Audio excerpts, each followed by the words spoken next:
of actual situations that occur in a state, in a county, in a neighborhood, in a community, there's a huge gap. I don't know if it's 10 to 1, 100 to 1. We don't really know, but we know there's a huge gap. So that's one of the reasons I think everybody's here.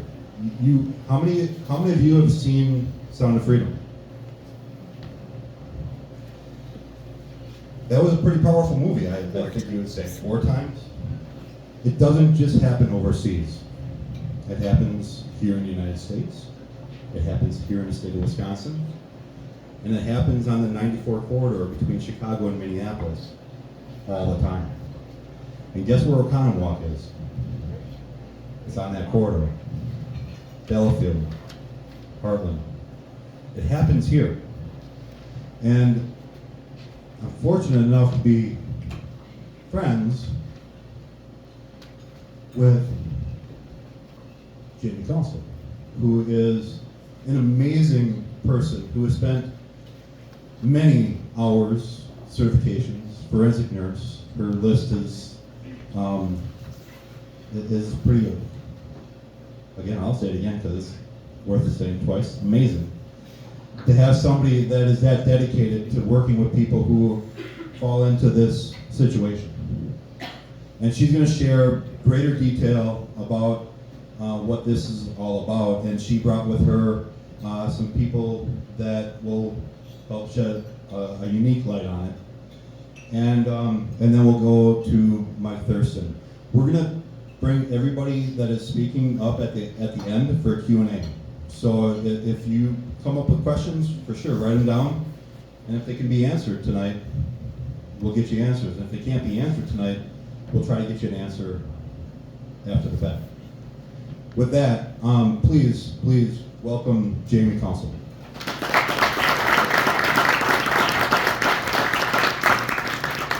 Hello. So naturally, I just want to stand on the bar so I can see everybody, but I don't think they'll let me do it. But I have to control my PowerPoint, so I got to come over here. I'm a boy mom, so I can talk pretty loud, but if you can't hear me, just let me know. So I am Jamie Council. I did grow up here, but all of my work is in Rock County, so that's on the border of Wisconsin and Illinois. I am fortunate that I get to run 2 trauma programs for forensic nurses in both Wisconsin and Illinois. Our laws are very, very different. We're very blessed to live here. Illinois is a mess, amongst other things. So I'm going to talk about a lot of the stuff that happens in our state. Some of the information does come from the victims that I directly work with.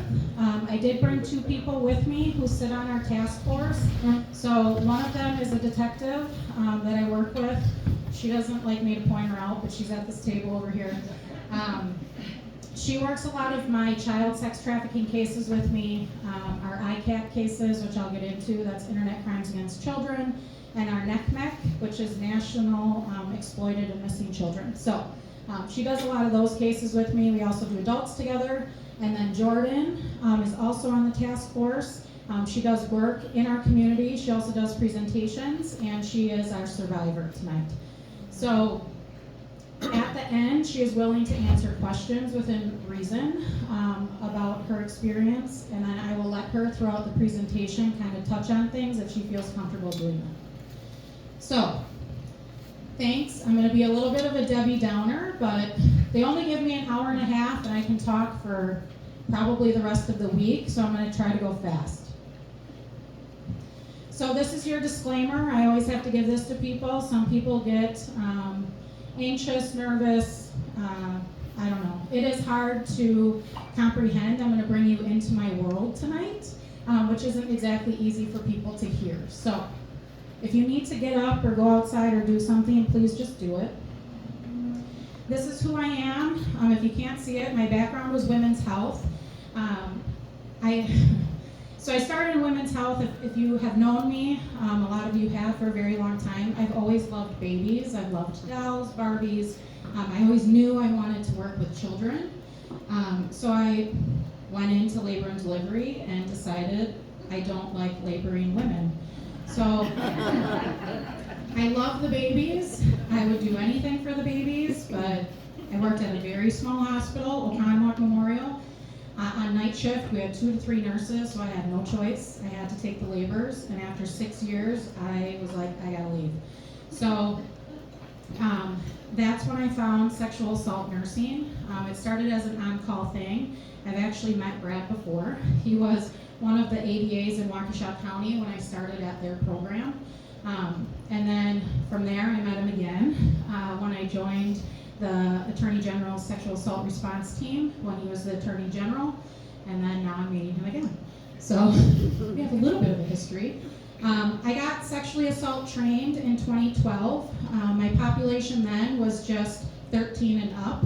I did not get trained to deal with birth through 13 until 2016, I think, when I went out to Janesville, because we see all populations. Out in Rock County, I'm the only 24/7 program who sees birth through death population for any victim of crime, which means I see sexual assault of adults, children, strangulation, domestic violence, drug endangered children, elder abuse, strangulation, and then I also see suspects. So if they're coming in as a suspect on a case, I will see them before they get booked to jail. So that's kind of what I do. I also cover 7 other surrounding counties, 3 in northern Illinois, and then the rest are just around in Wisconsin. Like Jefferson County doesn't have services, so I service them. And they actually just sent 2 nurses through SANE training. So I actually absorbed their program temporarily to help train their staff so that they can service their own community and they can stop traveling out to Janesville. I've been in the emergency department as a trauma nurse since 2013. I've been the coordinator of my program since 2015. I joined the DOJ faculty to train new forensic nurses in 2020. So any nurse that comes through that training gets to meet me. My topic is human trafficking. So I'm a member of a lot of different committees that are very boring. And then I graduate in May because there's a huge gap between healthcare, legislation, and a lot of the in-between. So I went back to get my master's for legal studies for healthcare law, and I graduate in May.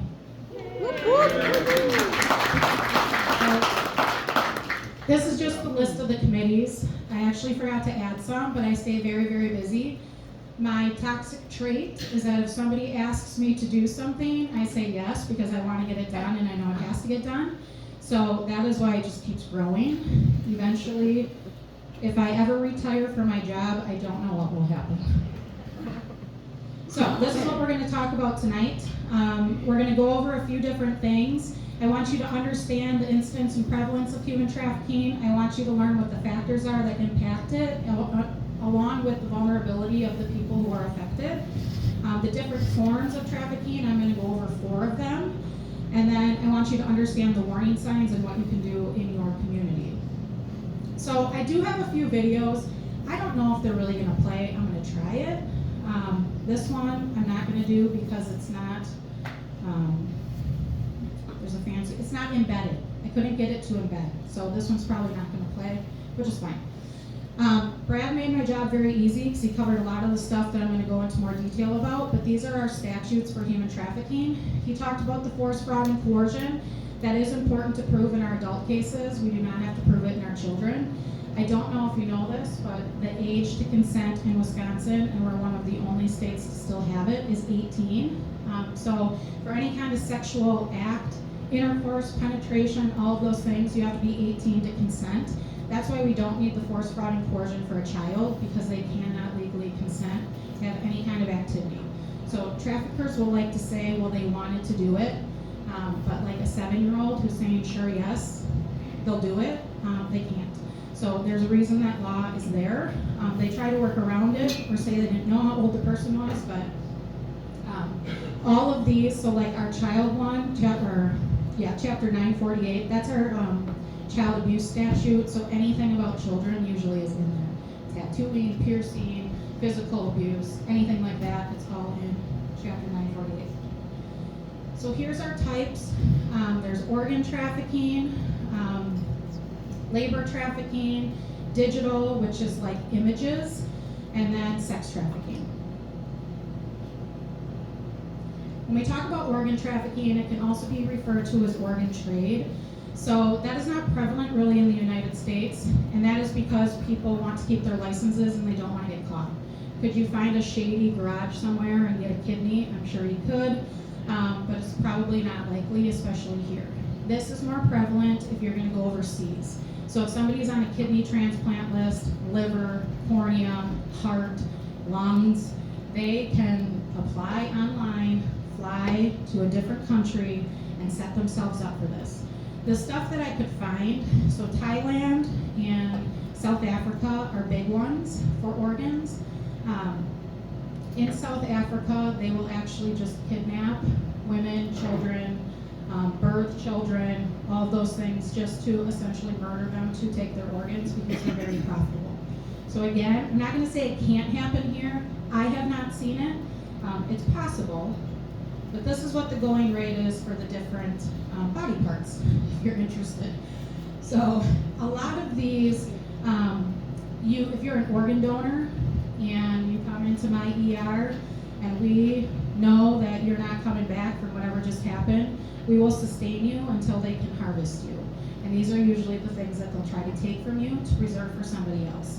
So we have to keep you alive for certain organs, your heart specifically. So that has to be a fresh transplant, but that's legit, right? And then we pay up the yin-yang for our insurance companies, to have the surgeries done. When I'm talking about with organ trafficking, there's no insurance, you're just paying a criminal to cut somebody open and take some organs. They probably don't know what they're doing. I break up my presentation because there's a lot of things I talk about with pictures of my dog. So, I love my dog. If you know me, you know I love my dog. So this is Wilson. He's my buddy. Okay, so now we're going to talk about labor trafficking. So there's 3 kinds of labor trafficking. This one is the bonded or debt bondage. So these are situations, I don't know, I think it was like 10, 15 years ago, there was a couple, they were physicians who were arrested in Brookfield for this. So they had a maid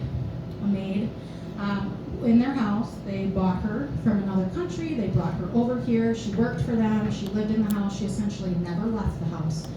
She was there for like 20 years before anybody figured out she was there. And then I don't remember how she got found out, but essentially her owners did get prosecuted, and they did live in Brookfield. But these are the situations where people, does it work? Okay. Where people will buy laborers, so it can be au pairs. If you don't know what an au pair is, it's a maid. You can hire a maid, or a nanny. You can hire a nanny from another country to come over and raise your children. So this can be a form of that if it's not done legit. So in these situations, people are brought over here, promised a life here, and then paid like 25 cents a day. They're told that they can work off their debt. So it cost me $25,000 to get you here. I'm going to pay you to be here, but you need to work off that debt. As soon as you can work off the debt, I'll let you go. But they're never going to work off the debt. That's the point. So that's what this bonded or debt bondage is. So pretty much the labor is demanded as a form of repayment, but they're never going to be able to repay, if that makes sense. Here's forced labor. In these situations, it's usually like agricultural. So like, not all of our farmers who hire outside work know that the employees they're getting through word of mouth or through a company, they don't always know that this is what's actually happening. They just know they're getting good workers. But this does happen where people will come over here for a better life, forced to work against their will, and then they're threatened with violence and other things. I see this in healthcare it's usually not U.S. citizens, to be honest with you. It's usually with somebody who has a language barrier, because the person who owns them knows that their worker can't talk to somebody and tell them what's going on. So the language barrier is a big thing. But the things that I see usually are like amputations, so like fingers or toes or something from machinery. Very calloused and infected, like palms of their hands. They'll get like staph infections, or maybe they get a cut from something, but they were never treated for it. Maybe they'll get tetanus. All of those things. Pretty much one of our red flags is when they come in with no documentation. They're not exactly sure where they are and they don't speak our language. So we have to look further into that in my world. This is the child labor. Does this happen here? I'm sure it does. If you ever vacation in Mexico, or really Mexico is the only place I can think of off the top of my head, where all these little children approach you everywhere you go, trying to get some quarters or money for their bracelets or their jewelry or things like that. That's typically what this is in their own country. So could it happen here? Sure. You can see kids begging. I've not seen it in Oconomowoc. I think it happens in Delafield. And then out towards Waukesha and Milwaukee. But people will use their children to do these things to make money. And then it affects 246 million children between the ages of 5 and 17 all over the world. So it is a big, big problem that we have. Here's for identifying trafficking. So the thing with trafficking is that there's no true identifier. It could be anybody in this room. It could be your neighbor. It could be the kids that your children go to school with, your grandchildren go to school with.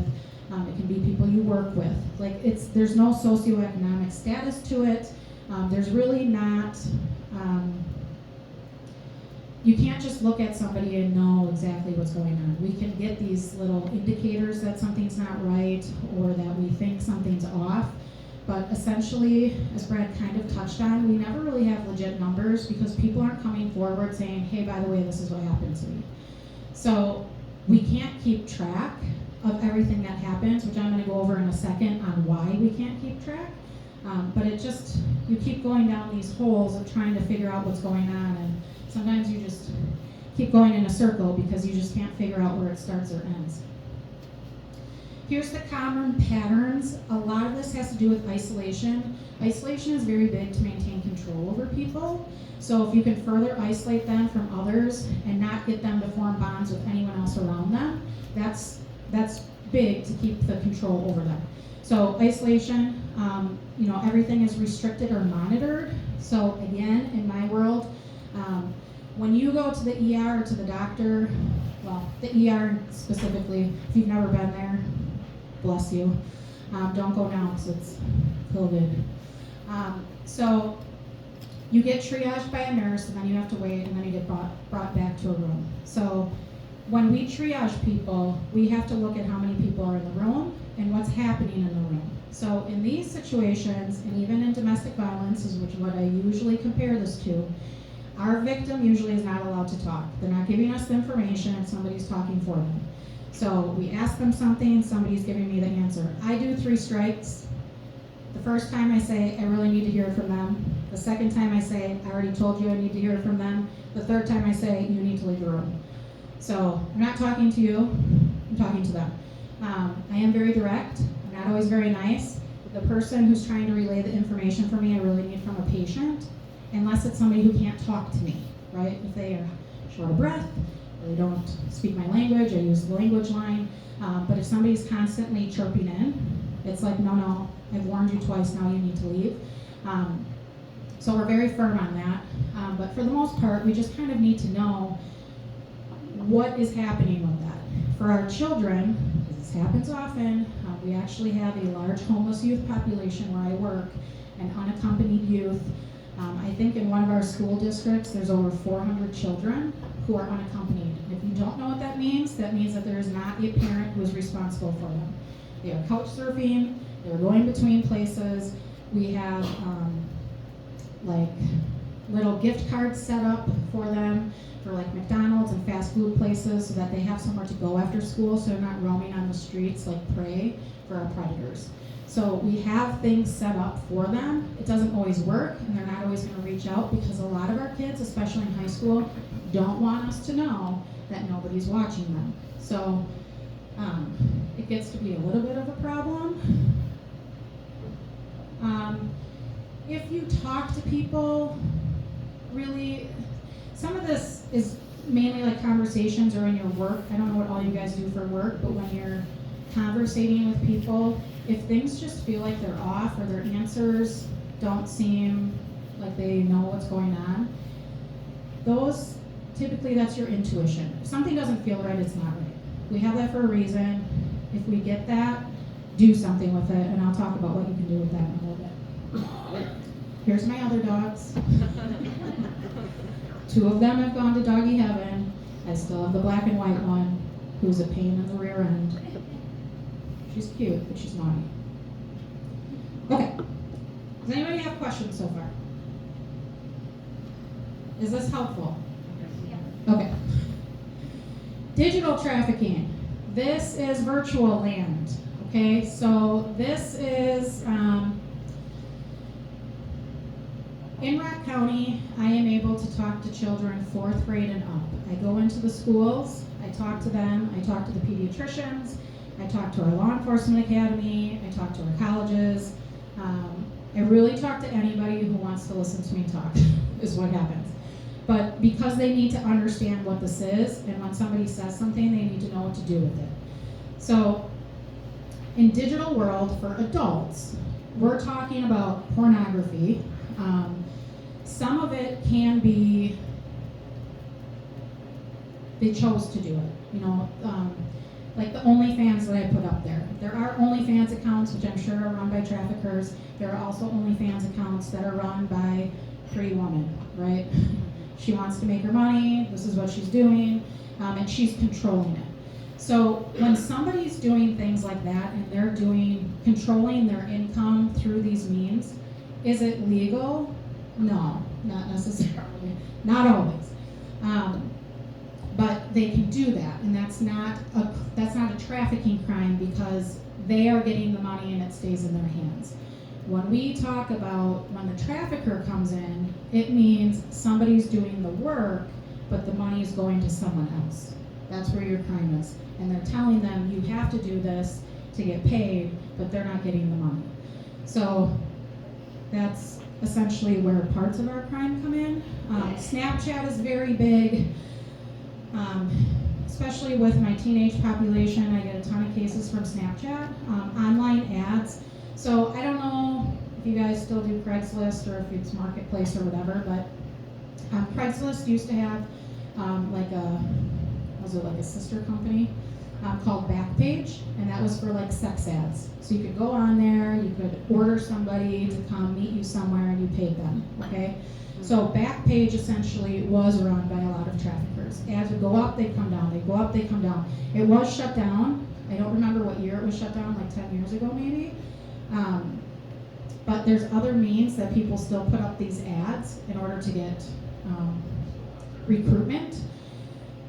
And I want to say that when you're in social media land, if you have an app, there's usually a chat feature in there that some people don't know about. So Pinterest has sex ads, if you didn't know. It's not just for crafting or hobbying at your house. There is things that go on always in the background of all of these apps. For children, which these are some of the adult ads I found, like the websites. I don't know really any of these. I think I've heard of 2, but I just wanted to give you examples. For children, when we look at social media, I get a lot of cases. Okay, I'll start with this. We teach our kids stranger danger.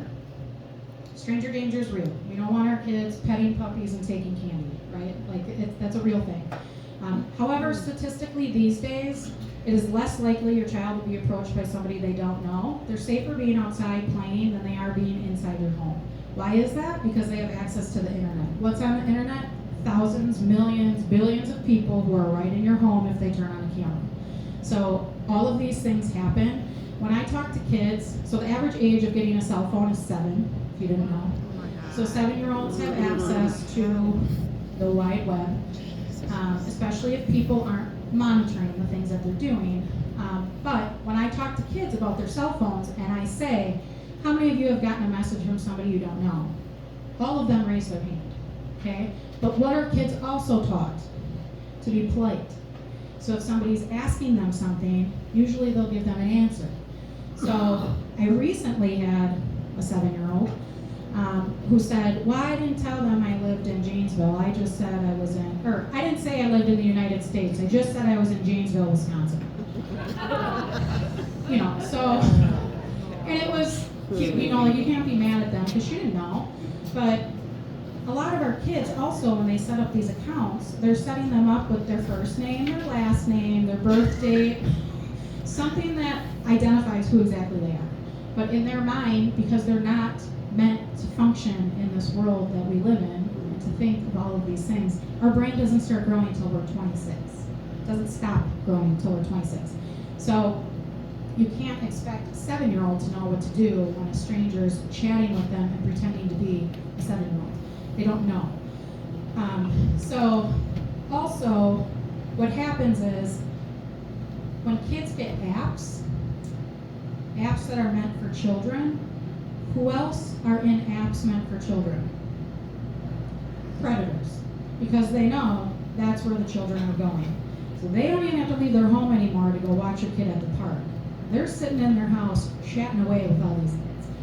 So something I usually tell parents, especially if kids game, I was a mean mom.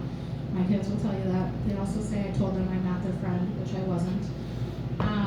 But they were not allowed to wear headphones. They want to game with people, they had to be in the living room and their headphones had to be off. I wanted to hear what was going on, because that is where the conversations start to be had.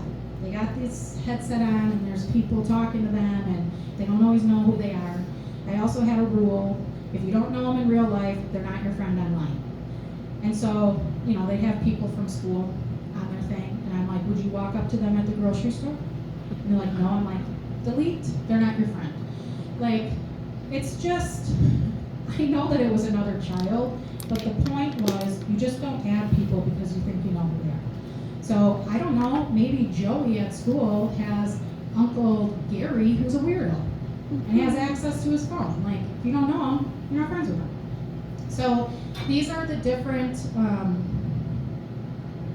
cases that I'll get. So ICAC is the Internet Crimes Against Children. Amber does some of those for her police department, her law enforcement agency. So how that works is, when images come through, if they can identify the location of where the image is, they'll contact the law enforcement agency, and then they try to figure out who the child is. Okay, so that's how we can get some of our ICAC cases. Other things that have happened with law enforcement agencies, because of the work that I do, if they do get child pornography images in, sometimes they'll call me in to review the images and determine if it is the child. So there's different things. I'm not going to bore you or scare you with the things I have to look at, but there's certain features that we compare to see if we can date or try to figure out who it would be.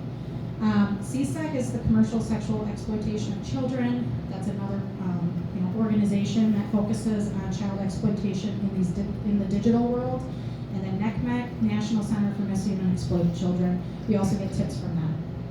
So I don't try to scare kids. I just I phrase the whole sending nudes platform. I'm like, listen, when you send a selfie of your face, can you get it back? And they're like, no. And I'm like, so if you send a nude, can you get that back? I never thought of that. I'm like, okay, well, you can't. So it's out there.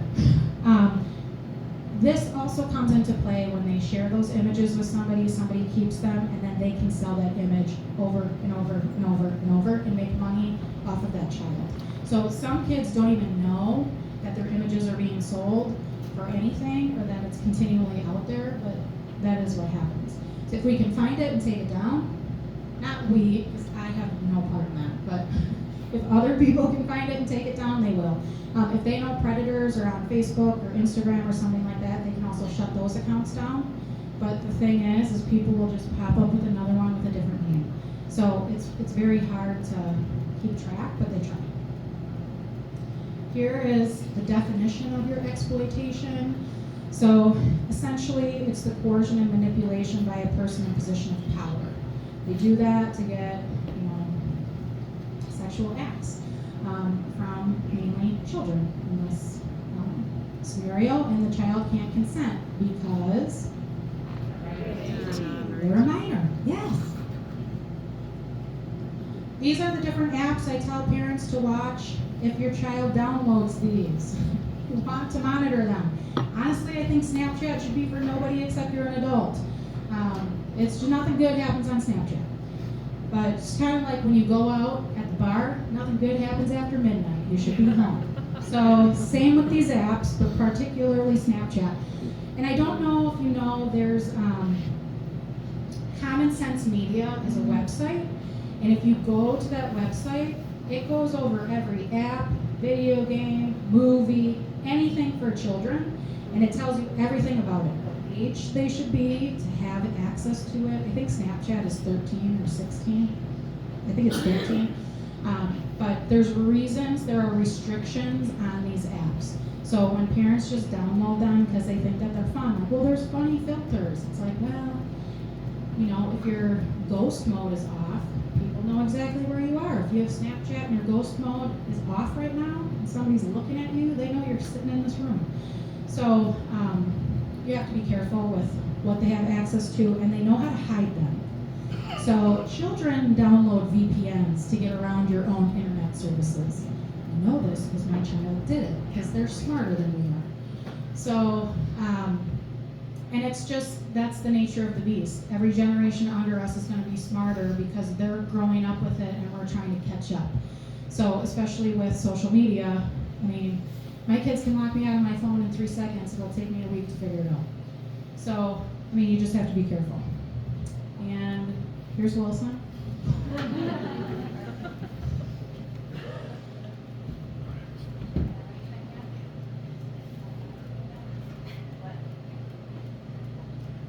Okay, now we're going to get into my baby, sex trafficking. By the way, I did want to be a flight attendant when I graduated high school for 2 reasons. One, I refused to take my ACTs because I thought school was stupid and I didn't want to go for more. 2, I wanted to travel for free. So that did not work out because the summer I graduated, I started working at a nursing home. And while I was feeding the residents in September, 9/11 happened. So although I was 18, as the towers were coming down, in my head I'm like, there goes my career. What am I going to do now? So that's how I ended up in nursing, working with babies, and then realized I didn't like that either. So then I went into this. So it just keeps getting worse and worse. But here's where I ended up. I've been doing this for 12 years now. So when we look at sex trafficking for adults, again, we need to prove that force, fraud, or coercion if we're going through the court system. Also, when you look at charges and trials and actually doing the arrests, I need you to understand cases take years. Years. You can have a victim come forward who probably has been victimized for years, and then by the time the process gets started, to kind of get things lined up or to get more victims, who then are survivors. Not everybody wants to be a survivor, I should say that. So it takes a very long time. People back out, there's more people come forward. So it gets to be very, very messy, which is why these trials take forever. And then you have to prove all of these things because you can't just put somebody away, which I can tell you, traffickers, their main thing is, I didn't make them do anything. They wanted to be here. I didn't tell them they couldn't leave. I didn't tell them they had to stay here. I didn't do any of that. She did that. So it's very manipulative. Again, I'll compare it to domestic violence. It's the same thing. People can come and go. There's reasons people keep going back. And what we need to remember, I would like to save everybody. I would also like to save all the animals in the world. I brought several home as a child, including a chicken. So if it needed a home, I brought it. But they don't all, if they don't want to be helped, we cannot help them. If they don't want to be identified, we can't force them to do that. It's not always safe for them in the end. So we need to meet them where they're at. When they are ready to come forward, then we surround them with support. If there's one thing I've learned in my career, is to never use the word help. When I have said I wanted to help people, help looks very different to everybody. And if somebody said they were going to help them and they failed, then that's automatically a trigger. Like, I don't believe you anymore. Also, help looks differently. Help to me might look differently than it looks to you. So if I say I'm going to help you, you have an expectation. What we do use now, and what I teach my staff to use, is A, compassion, but B, support. What can I do to support you? What do you need from me for me to support you? What resources do you need? What can I get you? And we never lie. If somebody needs something and I can't do it, I say, I cannot do that for you.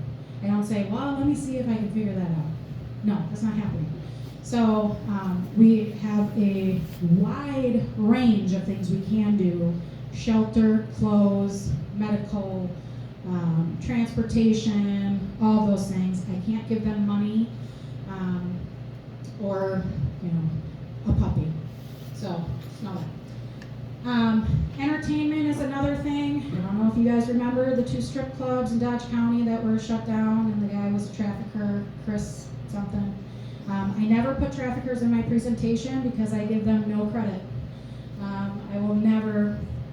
I've done it in the past because I had a federal case once that went up at Madison, and the guy he's the person you picture when you think of a trafficker. So he had tattoos on his face,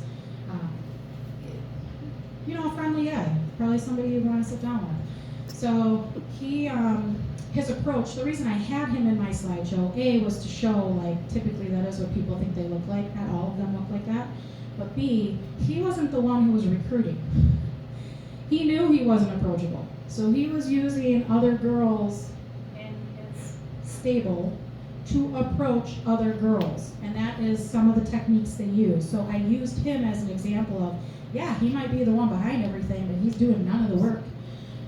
But I ended up taking them all out because they're where they belong. And with him, I think he got sentenced like 17 and a half years, and then he'll be on lifetime parole. But he was upset about that. Why was he upset about that? Because when he comes out, he's going to do the same thing, and he doesn't want to go back in. That's why he was mad. So, whatever, we'll see. Drug and alcohol dependence, this is huge. Probably 99% of the cases I have a drug and alcohol problem. This is also the way that they are kept in control. So I'll give you one situation, which is probably going to be very graphic, but it's the best way I can explain it. I have a frequent victim who comes into our emergency department randomly. Usually she comes in because it's safe. So I give her a room, she has a bed, she can rest, I give her a little bit of food. She usually, when I'm like, hey, can I do anything for you? She's like, yeah, fuck you. I'm like, okay. Well, here's a nice bed, I'll get you some blankets, here's a little sandwich, let me know when you're ready. And that is sometimes how they are. She's not angry at me, she's angry at everybody, which is fine. My motto is Q-tip, quit taking it personally. I teach it to all my staff. If somebody's pissed at you, it's not always you, it could just be them. Just let it go. So she'll come in,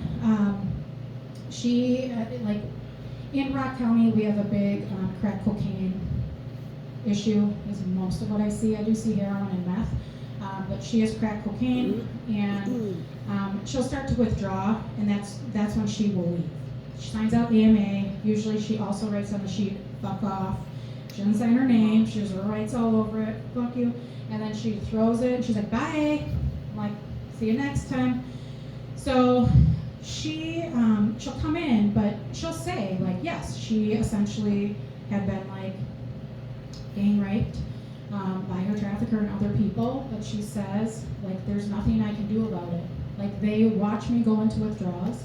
As soon as I start to get really sick, they whip their dicks out. She knows what she has to do. They give her her drugs, and then she's fine. And in my head, like, for most people, I know it sounds very messed up, but my heart always just breaks. So I'm like, that is her normal. That is what she deals with. That is how she functions, and she's not ready to get out. So have to keep waiting. Sorry. I'm just kidding, no, you're fine. So I just keep waiting for her to tell me she's ready. I've been dealing with her for 8 years. So she's probably not gonna be ready anytime soon. That is fine with me. I know what my role is and what I do. Is it easy for me? No. It's not easy to watch people. I know they're just gonna leave, and I know what waits outside the door. So, but I can't do anything about that. I had to let it go a very long time ago,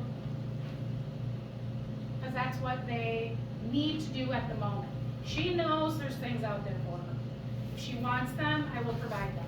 But until she wants them, I can't do anything. No, it's not boy. Okay, so for our minors, a lot of this is like runaways. When the system, when I talk about the system, that's our foster care system, our group homes, juvenile justice, anywhere where a child is that's not in like a family environment in a home. So runaways, that's where our NECMEC, our missing and exploited children, I will get them when they're recovered. If they've been missing for a certain amount of time, law enforcement will bring them into me so I can clear them to go back to where they need to go. I can offer them emergency contraception. I can treat them for STDs. In the past year, I've had, well, so 2023, I think I had like 4 or 5 pregnant teenagers. My youngest one was 12. So there's just a lot of things that go on, and they don't know that that's not normal. So that's the hardest part. A lot of the time, like, they're growing up thinking this is what's supposed to happen. I've had people come forward because in school they learned, you know, the things that were happening weren't okay. I had a girl who came forward because she read a book, and in the book it talked about her brother going into her room and how, you know, all these things that happened after and how she reported it. And she was like, oh my God, I had no idea. And then she came forward. So the only thing I can really compare that to is like the Catholic Church with the boys that came forward years later. We never have accurate numbers because we don't know when somebody's going to feel comfortable to talk about it. A lot of people will just decide, I left that life a long time ago, I want nothing to do with it anymore, I'm never going to talk about it, no one's going to know. So in those instances, we cannot track those numbers because we never had them come forward. So it's the same with our sex trafficking, which most of our trafficking victims, when they're in the life, a lot of traffickers have something called a stable, so it's multiple girls. And I am very aware, traffickers can be men and women, victims can be men and women, okay? When I talk about a lot of the stuff, primarily my trafficker, bless you, is a man and my victim is a female. That's most of what I see. It does go both ways. But in this scenario, trafficker can have like 5 or more girls in their stable. Usually one of the girls is like the girl, she's like the baby mama or the girlfriend or the wife or whatever, and she can control the other girls in the house. If you have a trafficker who is violent, he will have everybody watch whoever he's beating at the time. So what is the point of that? It's to show you, you want to not listen to what I say, this is happening to you too. If the bottom, the girl who's like the baby mama, top girl, if she doesn't control things, she might be the one who gets beat, and everyone else watches her, and she's the favorite, right? So it's very messed up, but in a lot of these situations, the girls who are going out for services, they're being sold 5 to 30 times a day, every day. So you think somebody wants to do that?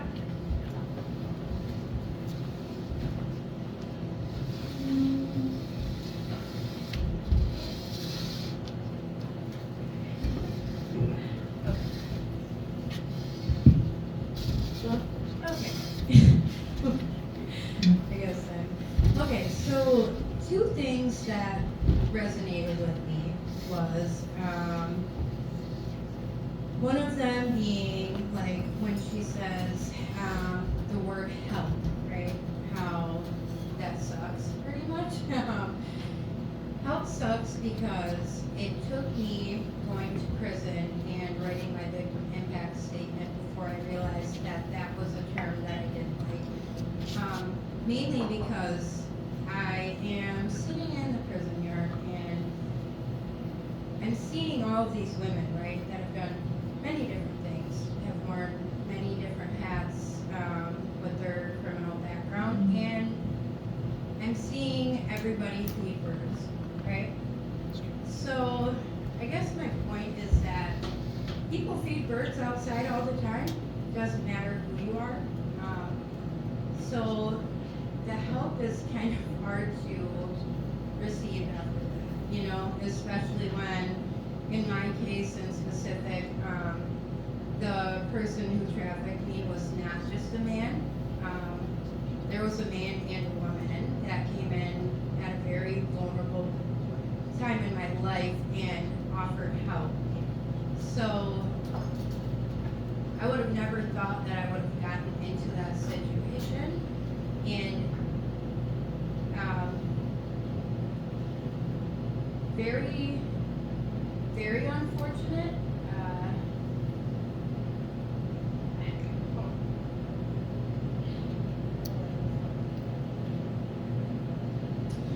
Okay, so this is with Wisconsin. So 1 in 5 girls, 1 in 10 boys will be sexually victimized.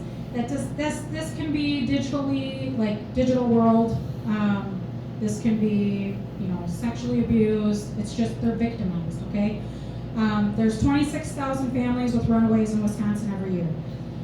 When we look at the systems, Can you say that number again? It's a pretty big number. 26,000 children. So, runaways. When I look at runaways, I want to know what they're running away from. Okay, we can find them all day long and return them. If they keep running away, what are they running away from? We got to figure out what is it in that home that they don't want to be with. That's our number one priority, because there's something there that's happening. Which with some of these kids, if they're being sexually abused at home, they'd rather go service 5 to 30 strangers every day than be home with whoever was supposed to love them is actually hurting them. At least the other people they're not seeing every day. So that can be a reason why. Traffickers, the 48-hour, approaching a child within 48 hours, that is real. It's very easy to spot a child who has nowhere to go. A, they're probably wearing the same clothes. B, if I'm a trafficker and I'm sitting at a bus stop or at a library and I see the same kids come in all the time, I know they have nowhere to go after school. I know I can ask them certain things. I can offer them help. Which in some of those instances, the help is, yes, hey, I can give you a place to stay, I can feed you, I can do this, I can do that. And then eventually it can be, I've done all these things for you, what are you going to do for me? And my example is, it's cold outside. So you bring a child in and now you're telling them, you're going to do all these things for me, or you can go right back out there. What do you think the kid's going to do? They're probably going to comply. Are they going to go out there where they have nothing and they're freezing? Or are they going to stay with somebody who's abusing them because they're fed, cared for, they might not like what they're doing, but they have somebody who cares about them. Like it's a manipulation tool, and that's what traffickers use. But also traffickers will call the kids who keep running away throwaways. So because the system just, keeps yo-yoing them back and forth. But you'll read those stories where a kid's been missing for like 4 months and then they get reported. And then people are like, well, how has this kid been missing for 4 months and nobody knew? They did know. They knew the kid was missing. The thing is that they didn't report them because usually the kid comes back. And then it gets to a point in time where they're like, oh my God, they've been gone for a long time. I should report that. And now where are you going to start 4 months later? So that's how some of those situations happen. We read about it. People are always, obviously upset. Like, how do you lose a kid for 4 months? Well, it's kind of easy. It's just because somebody didn't report them gone. Okay, so this is sex trafficking in Wisconsin. Mainly this talks about how Milwaukee is the Harvard of pimp school. People go there to learn how to be good at their craft.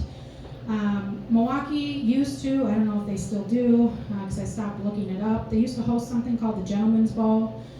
It was for traffickers. They would take some of their girls with them to this ball. They could sell their girls, they could buy other ones. It was kind of like this, I don't know, a rummage sale for people. Yeah. So law enforcement is aware that those things happen. The problem is that you can't assume that that's what's happening. They know what's going on, but nobody's saying they want help. They're not identifying, so they can't do anything until somebody says they want something. Law enforcement really can't just go around asking people, like, give me your ID, who are you? I mean, they could, but you can also say no. So it's not, like in my world, we can't guess age. I have dealt with 25-year-olds who look like they're 12. I've dealt with 10-year-olds who look like they're 17. So you really can't look at somebody and be like, I know how old you are, which is also an issue when it comes to situations like that. So we have 72 counties in Wisconsin. If you didn't know that, now you do. Human trafficking has been identified in all of them. So it does not matter where you live, it is there. We have 12 tribes, only 11 of them are federally recognized. If you are not familiar with tribes, the 11 recognized ones, that means they are responsible for their people. They are their own nation. I can assist, I've assisted tribal nations with exams, healthcare, but when it comes to law enforcement, my law enforcement cannot touch these cases. It goes back to their nation, which is their tribe. Also, their court system is different, their law enforcement, everything is different. If I have a child who's been abused and they have Native American heritage, they go back to the tribe. Why is that a problem? I don't know if you know this, but Native Americans have an incest and alcohol problem. So, although the child can be removed from the family, they go right back to the tribe, which is where the family is. So, that can be an issue. Here's some of the facts. So Lou talked a little bit about the known trafficking route. So it's the corridor between Milwaukee and Chicago.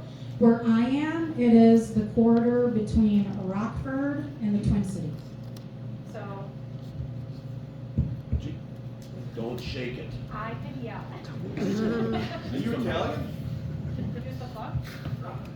yeah, I should be. I am German and Polish. So yeah, if you ever travel and you are, you just know on major highways, almost every exit has what? Truck stops and hotels. So hotels, there are trainings for hotels and gas stations do pretty well with the trafficking. Depending on where you're at, but they're willing to learn. So yes, any major intersections, you see lots of hotels and you see truck stops. Real quick, I posted, so if anybody saw anything online, I posted a picture of a placard on the back of the stall at Quick Trip with the human trafficking awareness number. You go into a Quick Trip, they're on the back of all the stalls.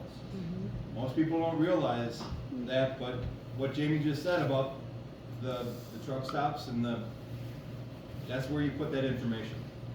And Quick Trip is awesome enough to have that information there, so if somebody is in the bathroom and they need to get some help, at least they know how to get it. Yeah. Here. Yeah. But if you're talking to somebody, because what I hope happens is that you guys share this information with other people. A lot of people are like, it doesn't happen here. It does. Well, I know I did a training for Delafield's fire department, and they have seen it at the hotels at Delafield. They just didn't know what exactly it was. They knew something was wrong, they knew the situation was difficult, but they didn't exactly know. When I did this, which is what happens when I talk to like medical staff, and they're like, oh my God, I've totally seen this before, I just didn't know. I'm like, well, that's why I'm here. So, anyways. All right. Human trafficking is said to be the second largest source of income for criminals. It follows drugs and guns, okay? Here's my problem with this number, because I really don't think it's accurate. A, because we can't keep track of victims, right? B, if I have drugs and I divvy it up and I'm selling it to people, when it's gone, I have to get more. If I have a gun and I sell it to somebody, it's gone, I need to get more. When I have a person and I'm selling them to you, they come back to me. To you, they come back to me. To you, they come back to me. I'm doing this to the same person 5 to 30 times a day. I'm not replenishing, they're coming right back to me. So I don't think these numbers are accurate, but again, we can't, sorry I messed up your nose. But we can't be sure because we need people to talk to us. Okay, so everybody who thinks of human trafficking thinks of Taken or something where like you're swept into the van, or you're reading your social media and somebody was following them at Walgreens or Target or Walmart or whatever, and like I was so freaked out, but I didn't tell anybody, you know, I posted it on Facebook and stuff. So, can those things happen? Yes. But let me tell you something about traffickers. They don't want to get caught, okay? So, do they want to take you out of a parking lot where A, 90% of the world is on camera, and B, somebody's probably going to know that you're not coming home? No, they're probably not going to take you. Could they? Yes. I'm not saying they can't. But most of the time, that is not what is happening. So this number is just to show you between 14 and 18,000 men, women, and children are brought here every year. That number has changed since the border's been open, okay? There are like, I think last time I looked was like over 40,000 missing children who have come over here. So, and I know, and this is not to get political at all, but when people were being separated to make sure children were actually with their families at the border, that obviously went away. People are coming and they're being like host families. They can come pick up children from the border if they have, I don't know what it is, but they can like house them, or it's not foster care, whatever it is, they can pick them up, but a lot of the times it's traffickers. So there's a lot of missing children right now who aren't even citizens, so we don't even know who they are. So it's a problem. But I show you this number because most people who think of human trafficking think of a certain scenario. This is not the scenario. Okay, between 100 and 300,000 United States children are victims every year. Okay, this is a big number. So we can go back. Here's your number of men, women, and children who get smuggled here every year, which smuggling is different than trafficking. And then here's your number of children. Very different. Over 50% of human trafficking is children. Okay? 12, for all of my mathematicians in here, 12 is the average age of our victims. So when we look at children, we go from birth until 17, almost 18, right? So your common, your magic number is 12 when you do like your average. I think my youngest victim was a 2-year-old. Our youngest case in the state of Wisconsin was an 18-month-old. So it goes much younger. Also, I want to point out, with those cases, that child, unless somebody tells them what happened, will have no idea they were ever a victim. So if that continued and then stopped as they approached, their toddler years or school age, whatever, that number never would count because nobody would have known that they're victims. So I don't know how many people victimize them, I just know the age. So my youngest was 2, my oldest was 56. And actually my 56-year-old was the most requested one out of her stable. So it really, like when I talk to healthcare, they always talk about screening tools, what can we do to screen better, blah, blah, blah. Well, here's the thing. Everybody lies at the doctor. When they ask, how many drinks do you have, who tells the truth? I don't. If a doctor asked if I was sexually active and my parents were in the room, I'd say no. I have 2 kids. It's one of those things where we know people lie to us. So a screening tool to ask them, like we do have to ask, do you feel safe at home? Do you feel suicidal? Do you feel like hurting yourself? Which I can tell you, a lot of our suicidal patients will say, I feel fine. And then they come back and they like stab themselves in the neck. That's happened. So it's like you did the screening, they lied, shocker. So, screening tools I do not think is accurate. One of the screening tools for our human trafficking population is asking them how many sexual partners they have. I would never ask somebody that. It's none of my business. So, anyways, I don't believe in the screening tool. I believe in talking to them, building rapport. If they want to tell me something, if they want to share information, that's fine. I've had patients come back several times and then eventually they talk about something. I don't expect them to do it right away. But some do, others don't. So this is the project. So Shared Hope grades states on how well they do in different categories helping youth with sex trafficking. And Wisconsin got a big old F because we're terrible. So we got a C in criminal provisions. That was decent. And we got a C in access to justice for trafficking survivors. Those are the two things we even remotely scored in. We did get extra credit for youth and for child labor trafficking for talking about it.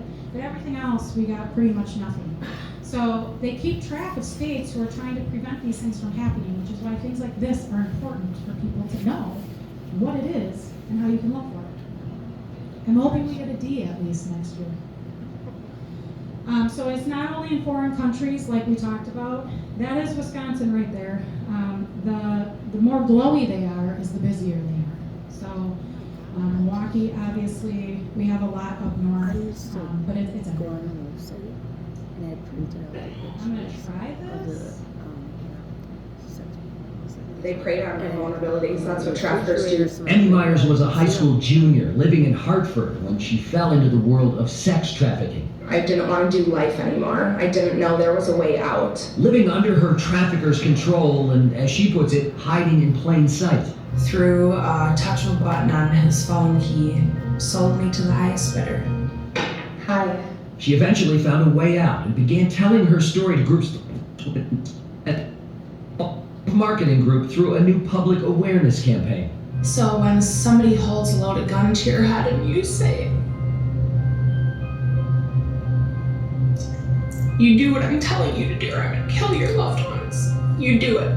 She's issuing a warning, she says, about the widespread problem of sex trafficking in the suburbs. It is the men with money out in the suburban areas paying for victims, purchasing someone for their own satisfaction and self-entitlement. Here on the streets of Hartford is where Myers' sex trafficking story began, but her message is that it can happen and is happening in suburbs and small towns like this everywhere. She founded an organization called Lacey's Hope Project after a name her trafficker used for her, and is hoping to shine a light on the dark world of sex trafficking in the suburbs. So if it takes a face to make this real for you, I'm standing right here. In Hartford, I'm Ken Wainscott, WISN 12 News.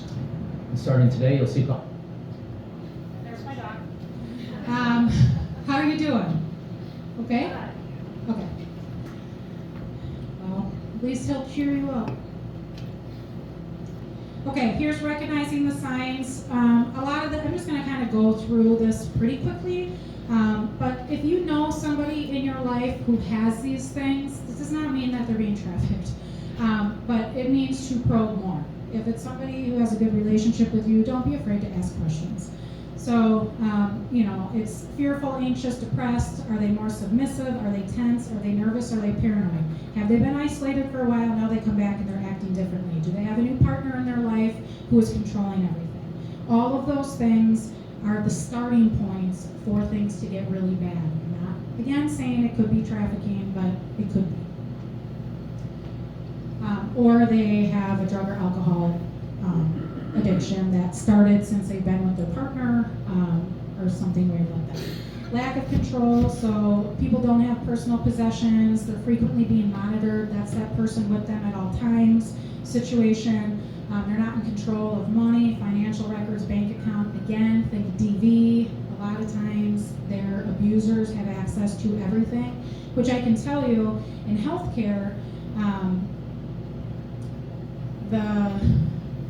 I don't know who did it, but anyways, there's a law that came out where people now have real-time access to their charts, which means when somebody comes in through the ER, if I write a note about you and I'm like, by the way, John peed on my floor, and called me a bitch.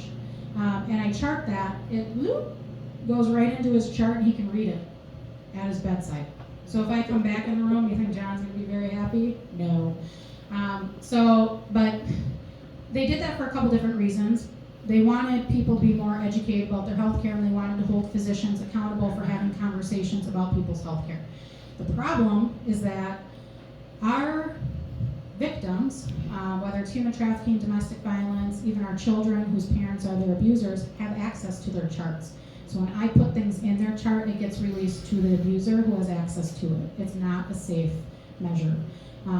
There are ways we can try to protect it. In my world, there's a whole different navigator, which means when I chart for my victims, my survivors, my patients, nothing gets released. Mine doesn't get released because it's potentially going to go to court, so it cannot be out for everybody to see, especially if there's injuries, and I'm documenting bruises and broken bones and all of that. No patient needs to sit and read that, what I just documented or looked at on their body. So I have a protection for that, but in real healthcare, anytime you go somewhere, it does get released. So just be cognizant of who has access to your stuff if you don't want them to know.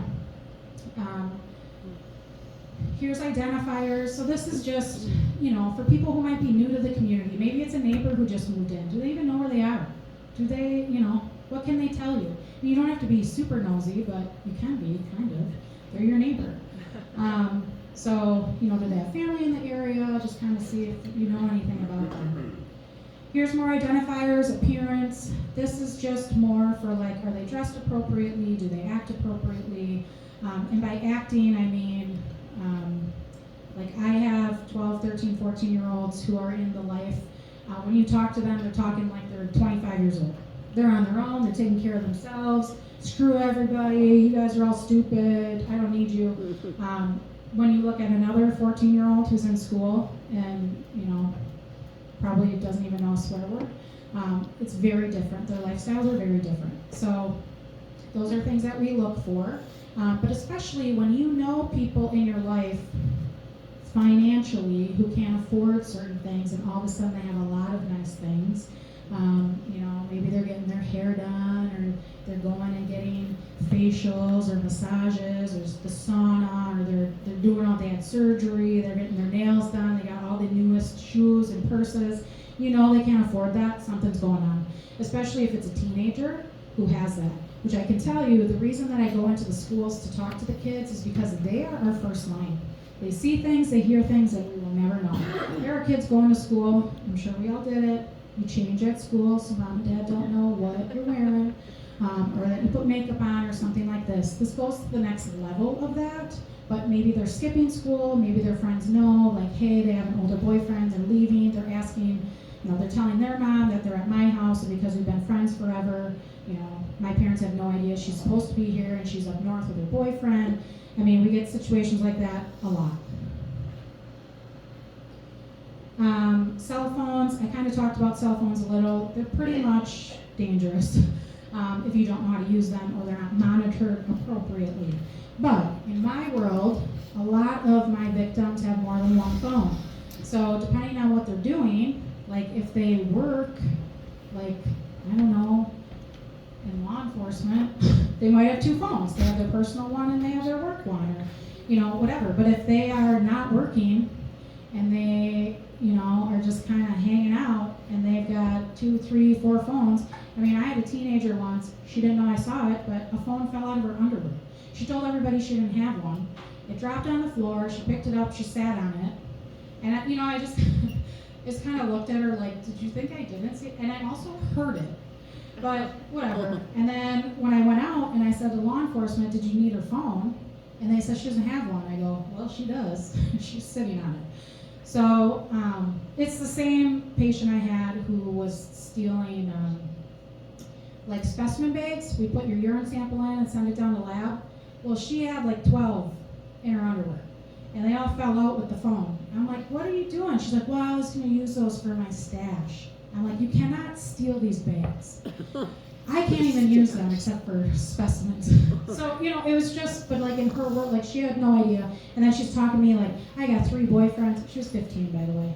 One's in jail. I really like him. The other one's just my supplier. But that was her normal. So my facial expressions don't ever change. So when they're talking to me, I'm like, oh, tell me about that. Like if I don't know something, I'm like, I had no idea. Like this girl's like, yeah, I met this guy and he scooped me. And I was like, oh, I don't know what that means. She's like, you don't know what scoop means? And I'm like, no. So it means pick up, by the way. So somebody says you want to get scooped, they're going to pick you up in their car. Like if you just swing by and pick you up. So, but anyways, it's just, I learn a lot of this stuff from the patients I deal with because I want to know and I want to be able to talk to them about it. And if I say I know something and they know I'm lying, they're like, I'm not trusting you anymore anyways. So, yeah. Here's red flags. I made it very easy because red flags goes down the side as well. So reluctant to speak to you, exhausted, dominated or controlled. They might be fearful. They work long hours. They're alienated, so that's your isolation. They have gifts from people. This is for teenagers. They have an older boyfriend, and then signs of abuse. The next photos I'm going to show you aren't the prettiest. These are some of the things that I have seen. I will tell you, a big thing that people talk about is tattoos. I think I've seen 2 patients ever in my 12 years that have had tattoos. Is it a thing? I'm sure it could be. I know in Sound of Freedom it was, but I really don't see it here. I'm not saying it can't happen, but that is a myth that everybody has like this tattoo somewhere. So some of these are tattoos. I've seen busted teeth. I had a girl who broke her orbital socket. That's your eye. We had to take part of her hip and fix it. Broken rib. I had a girl recently who broke her back in 2 places. She was pushed down some stairs. So gunshots, we get stabbings, all of it. I work at a trauma center, so Flight for Life comes to me. I don't get to send them away. So mutilations, I see it all. So this is very PG, actually, but I just wanted you to kind of get the gist of what it's like and the areas it might be. These ones are a little bit worse, but I have had people who have been cut, almost decapitated, cut down, arms, depending on what happened to their face. If they hit a certain way, they'll get the raccoon eyes, so bilateral eyes. The other one is like patterned injuries. I'm not sure what that's from because this is not my photo, but usually it looks like it's from like a hanger that was being whipped on somebody, but sometimes you can get those from extension cords or phone cords or something that somebody gets hit with.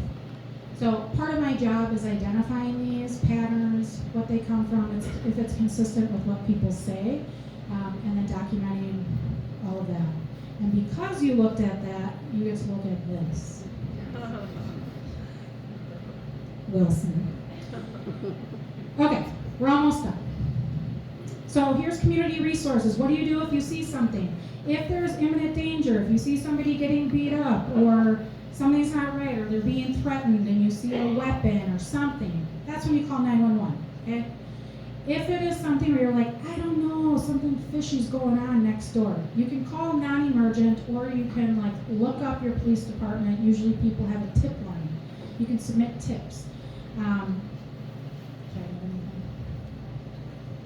Do we have Crime Stoppers in Waukesha County? Yes, we do. Okay, so yes, that's where we get a lot of tips in Rock County. So yes, Crime Stoppers, stuff like that. You don't, if a trafficker is with a person, it's probably not wise to approach them and be like, are you okay? Don't do that. But if they're by themselves, or you see somebody in the bathroom or something's going on and you're a kind human and you just want to be like, hey, are you all right? Like, what's going on? Or they're crying, or maybe you notice, like, I don't know, something's going on with them. Please, you can say something to them and ask. They sometimes just need to know that somebody cares and that they're not looking at them like they're garbage, which is what they're kind of told on a regular. Do they always believe it?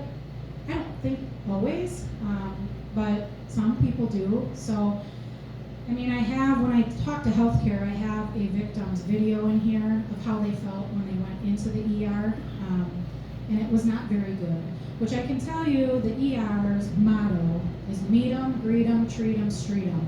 The goal of the ER is to get you in and get you out. So it gets clogged when people come in when they don't need to be in there, and then you're waiting even though you need to be seen. But that's for a different day. So, anyways, they don't always feel valued in the ER because the ER isn't the place they're going to get all of that care. You will get the care if you have programs like mine, which we have. There's only 65 programs in the state, which I told you I cover 8 counties. So we are 24/7, but that means there's so many other hospitals in the state who have nobody that can sit and talk with some of these victims or survivors. So you just need to know what's in your community for your resources, so if you see something, you know where they can go. I should also plug in that every case that I see is free. The state has a fund set up for all of my victims called SAFE, and it covers their exam. So none of my patients get billed for coming to see me.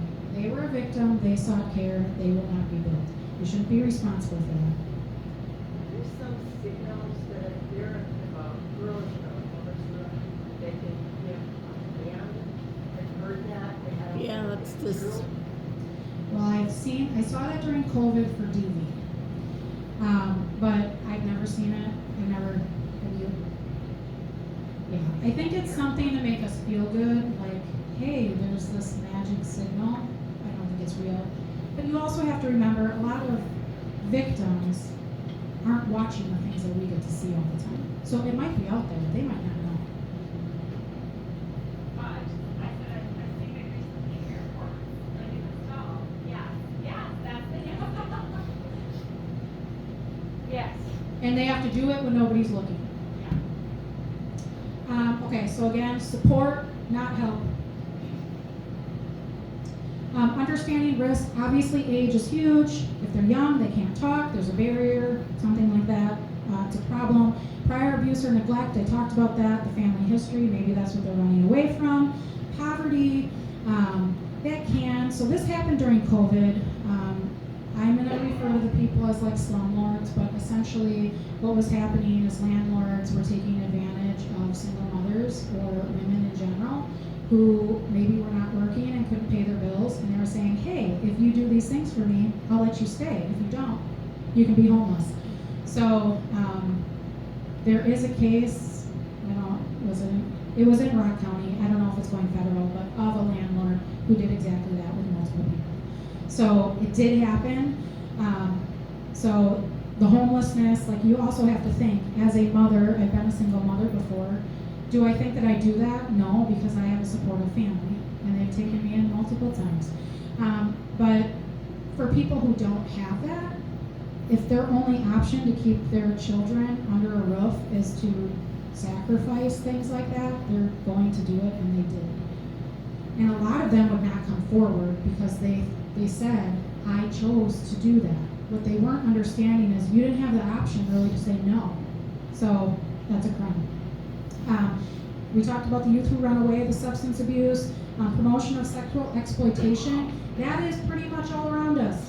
When I grew up on Nickelodeon or whatever, people were wearing clothes. The stuff kids watch now, everybody's wearing bikinis, they're yelling at their parents, they're doing whatever they want, they're sneaking out, like there's just all of these different things. It's very sexualized. So it's just a different time, but our PG-13 movies now were pretty much rated R when I was a kid. So, and I'm not that old, but regardless, it's kids now don't think anal sex and oral sex is not sex to them. That doesn't even count. And they'll keep track of how many numbers they have and they'll compare them. Like they just don't understand that's not the things that they do. I also talk to the male students, like you can be proud of what you got going on, but nobody wants a photo. So, you know, it's just things like that because everybody's doing it. And if the girls don't send pictures back, you know, they're approved. They're the ones who are getting made fun of. But when I go in and I talk to them, I just say, but people who want photos of you aren't valuing you. You know, we need to teach value to our children in order for them to understand anybody who cares about you would never ask you for that. but then they go to school, which I don't know if you've seen this recently, but there's a girl who went to school with a Walmart cup and everybody had a Stanley cup and she was being made fun of, and I mean, that's a stupid cup. So, but you think about how that made her feel. She was 9, and then all the pressure of people sending nude photos. So she's upset about a cup, but really it goes much like beyond that. Mental health is a big thing. We have a big mental health problem. It got worse since COVID. Safer at home did not mean the same thing for everybody. Child welfare, you know, rejection, LGBTQ community, pretty much they already, it depends. The number one trafficker of our LGBTQ community is females, and it's female family members, because they will use that against somebody. Like, nobody cares about you. I do, so I need you to do these things for me, or you can go back out there and be by yourself.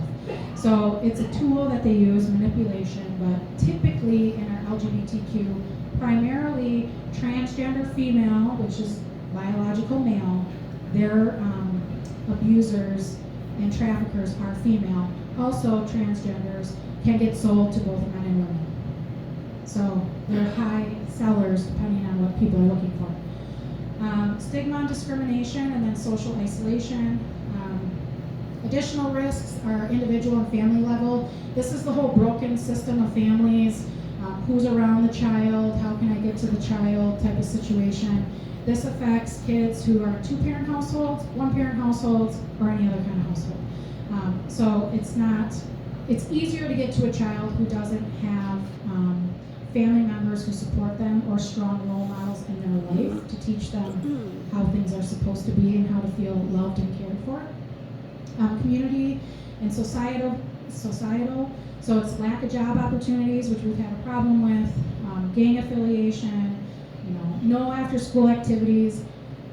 I'm surprised Oconomowoc doesn't have more issues because there is nothing for kids to do here. I mean, you get in trouble for riding a bike on the sidewalk. So, I know from experience. So it's just, you know, that everything that was meant for, I mean, we have a skate park now and there's things coming back, but you have to keep kids busy to keep them out of trouble and from doing things like this and being online. I'm not going to play that for you.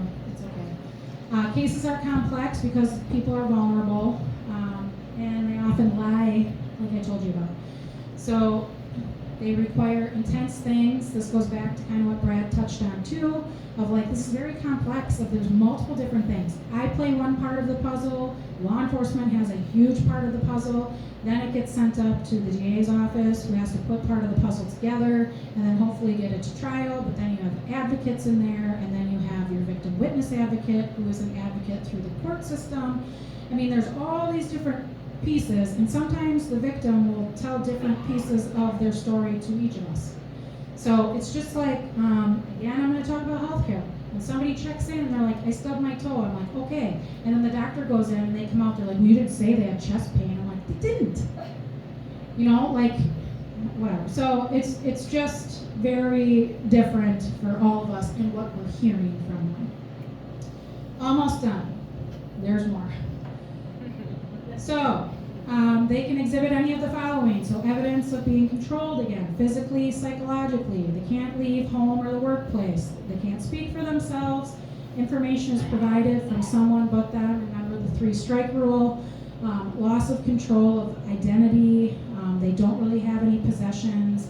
And then there's no self-awareness of things around them. This is what happens in healthcare. 87.8% of survivors said they've been in contact with a provider while they were being trafficked. Nobody said anything to them or offered anything to them. 63.3% of them were in the ER.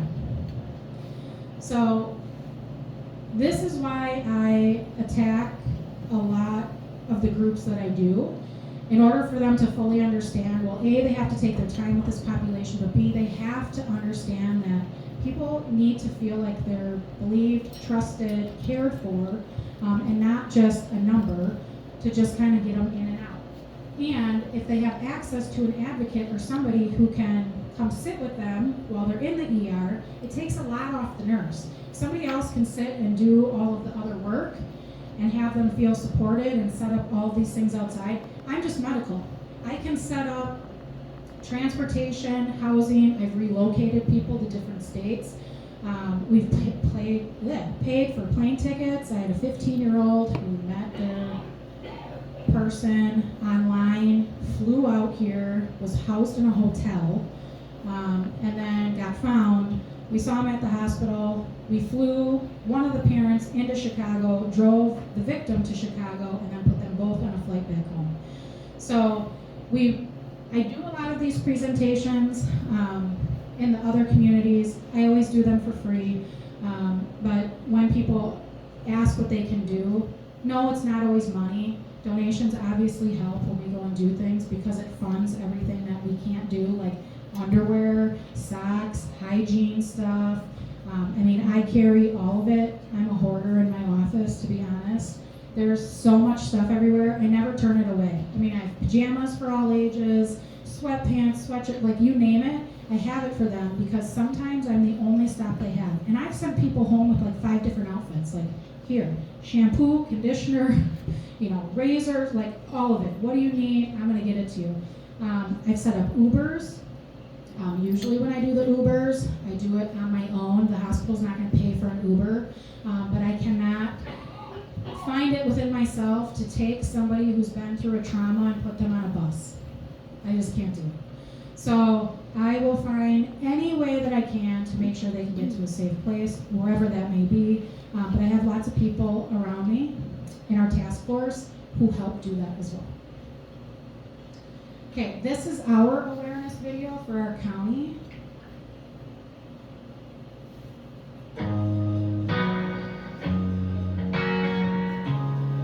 Twelve years old. That's the average age of initial entry into the commercial sex industry. It's a sick game of power and control, much like domestic violence, controlling their every move, slowly isolating them from normalcy, reality, and safety. Human trafficking is happening right here in Rock County. This isn't just a problem somewhere else. All 72 counties and all 12 tribes in Wisconsin have reported cases of sex trafficking. This is a crime that is incredibly difficult to quantify, truly hidden in plain sight. In movies, trafficking victims are kidnapped by strangers off the streets. But in reality, the vast majority of human trafficking is committed by someone the victim knows and trusts. They might be intimate partners, members of a gang, business owners, or upstanding community members. They can even be members of their own family. Human trafficking is an equal opportunity crime. It doesn't discriminate by race, gender, where you live, or economic status. Human trafficking knows no bounds and can affect anyone, anywhere. Human trafficking is not a choice. Any youth involved in a sex act for anything of value, even food or a place to stay, is the victim of human trafficking. There is no such thing as a child prostitute. This is called child sexual abuse, and it's illegal. These crimes are difficult to investigate.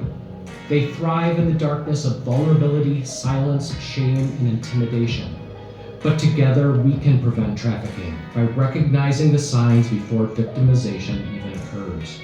Traffickers intentionally target youth that are vulnerable and then identify themselves as helpers. Those most vulnerable are youth with a history of trauma, LGBTQ youth, and youth from homes with substance abuse or fearful of maltreatment. Youth can be solicited through websites and social media platforms. Watch for signs of psychological or physical abuse. Starvation, lack of sleep, torture, isolation, broken bones, bruises, dental problems, multiple sexually transmitted infections, forced pregnancies, and abortions. These can all be indicators. Traffickers may lure victims with money, cell phones, and clothes. Human trafficking is often a hidden crime. Victims may be afraid to come forward or seek help. The only way not to find this problem in a community is to simply not look for it. The Rock County Anti-Human Trafficking Task Force believes all youth in Rock County deserve the right to be safe. It starts with community responsibility. Create positive and healthy relationships with youth. Become informed, share the information, and most importantly, if you see something, say something. Say something. Say something. If you need help or see a possible human trafficking incident, don't wait. Call 211 anywhere in Wisconsin or your local law enforcement. Okay, and to just end, so these are the lawsuits that I could find that have been happening. So these are the hotel chains. So it was Marriott, Hilton, and Wyndham. They were accused of ignoring signs of human trafficking, and particularly were cited for malnourished and distressed girls, excessive requests for towels and sheets, and male visitors without luggage. And then the banks, where some of the money was going, the one that I could find was JP Morgan. So that's happening. This is my email if you need anything, or I brought cards so you can use that. This is why I do this. It's mainly because I love people, but more importantly, the whole reason I went into forensics once I figured out what it was and what I could do with it is because of this. That is my mugshot. I was in a very bad situation. I was not treated as the victim. I was treated as the suspect. I was arrested. I was bailed out. I went through the justice system. Because I was going to be a nurse, I had to take a plea deal. So I was essentially pushed into a wall. I grabbed an arm and I left a mark, which meant I was guilty no matter what. So of battery and domestic abuse, nobody listened. Law enforcement had been at my house numerous times removing the person who was living with me, which I never really named because he doesn't deserve it. So, but this is why I do it. So I went through the system, I took anger management, you'd never know. But during anger management, I did have a counselor who pretty much knew what exactly had been going on. It wasn't human trafficking, it was just a domestic violence situation. But she believed me, she listened to me, she helped me. And then this is what I chose to do with it, is to sit and help other people who also feel like this. When I had this picture taken, the officer who did this had been at my house 2 days prior removing my ex-husband. And I said to him, "Why are you doing this to me? You're just at my house." And he said, "This is what happens when you cry wolf." I will never forget that. But honestly, I'm not upset anymore at that. I use that to just push myself to do more for this. I wanted to really, I've worked with so many amazing law enforcement officers, honestly. They listen, they want to learn. This was before trauma-informed stuff was a big deal. So I spent a lot of time with the judicial system and with our law enforcement, especially our cadets who are not on the street yet, so that they can understand their effect when they make comments like that to people when they have no idea what's been going on. So that's why I do it. It's a very pretty photo. I also do it for my children. I have boys, like I told you before. I want them to be respectful humans. I want them to know what is appropriate, what is not appropriate. I think I do a pretty decent job. But, you know, I just need them to understand that they play a role in this too. So if they see things that are not okay, or people being mistreated, or whatever it is, they need to know what their role is. And then there's Wilson, and I'm done. That's it.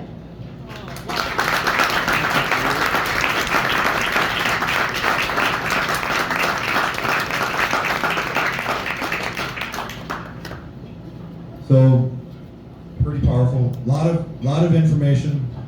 What age? 12. How many kids in Wisconsin? It's a lot. One of the videos, Hartford, she mentioned Delafield.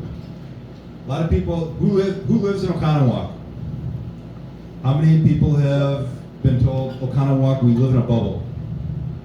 Right? It's the perfect place. I'm telling you, it goes on everywhere. So know what to look for, ask questions. We started out with the pledge and a prayer, right? So there are mean people, there are bad people, and there are evil people. Mean people might say something mean to you, bad people might beat you up, evil people are doing what we just reviewed. There's evil in the world. And it takes this kind of effort to battle that. Mike Thurston is going to be our next speaker. He's only going to be 3 hours. It's going to be great. I'll let him tell you his role within Waukesha County and a little bit of his history. Then we'll do a brief Q&A, because I know some of you have questions that deserve answers. If we can't get the answers for you, like I said, there's resources that maybe we can get those for you. So with that, I think Mike is queued up. If you haven't seen, if you couldn't see the slides really well, on the 5riders.com, I'm going to post the video. I'll post the support material. There's other resources on there. Again, as part of our mission. And we'll go through that later. So with that, Mike Thurston.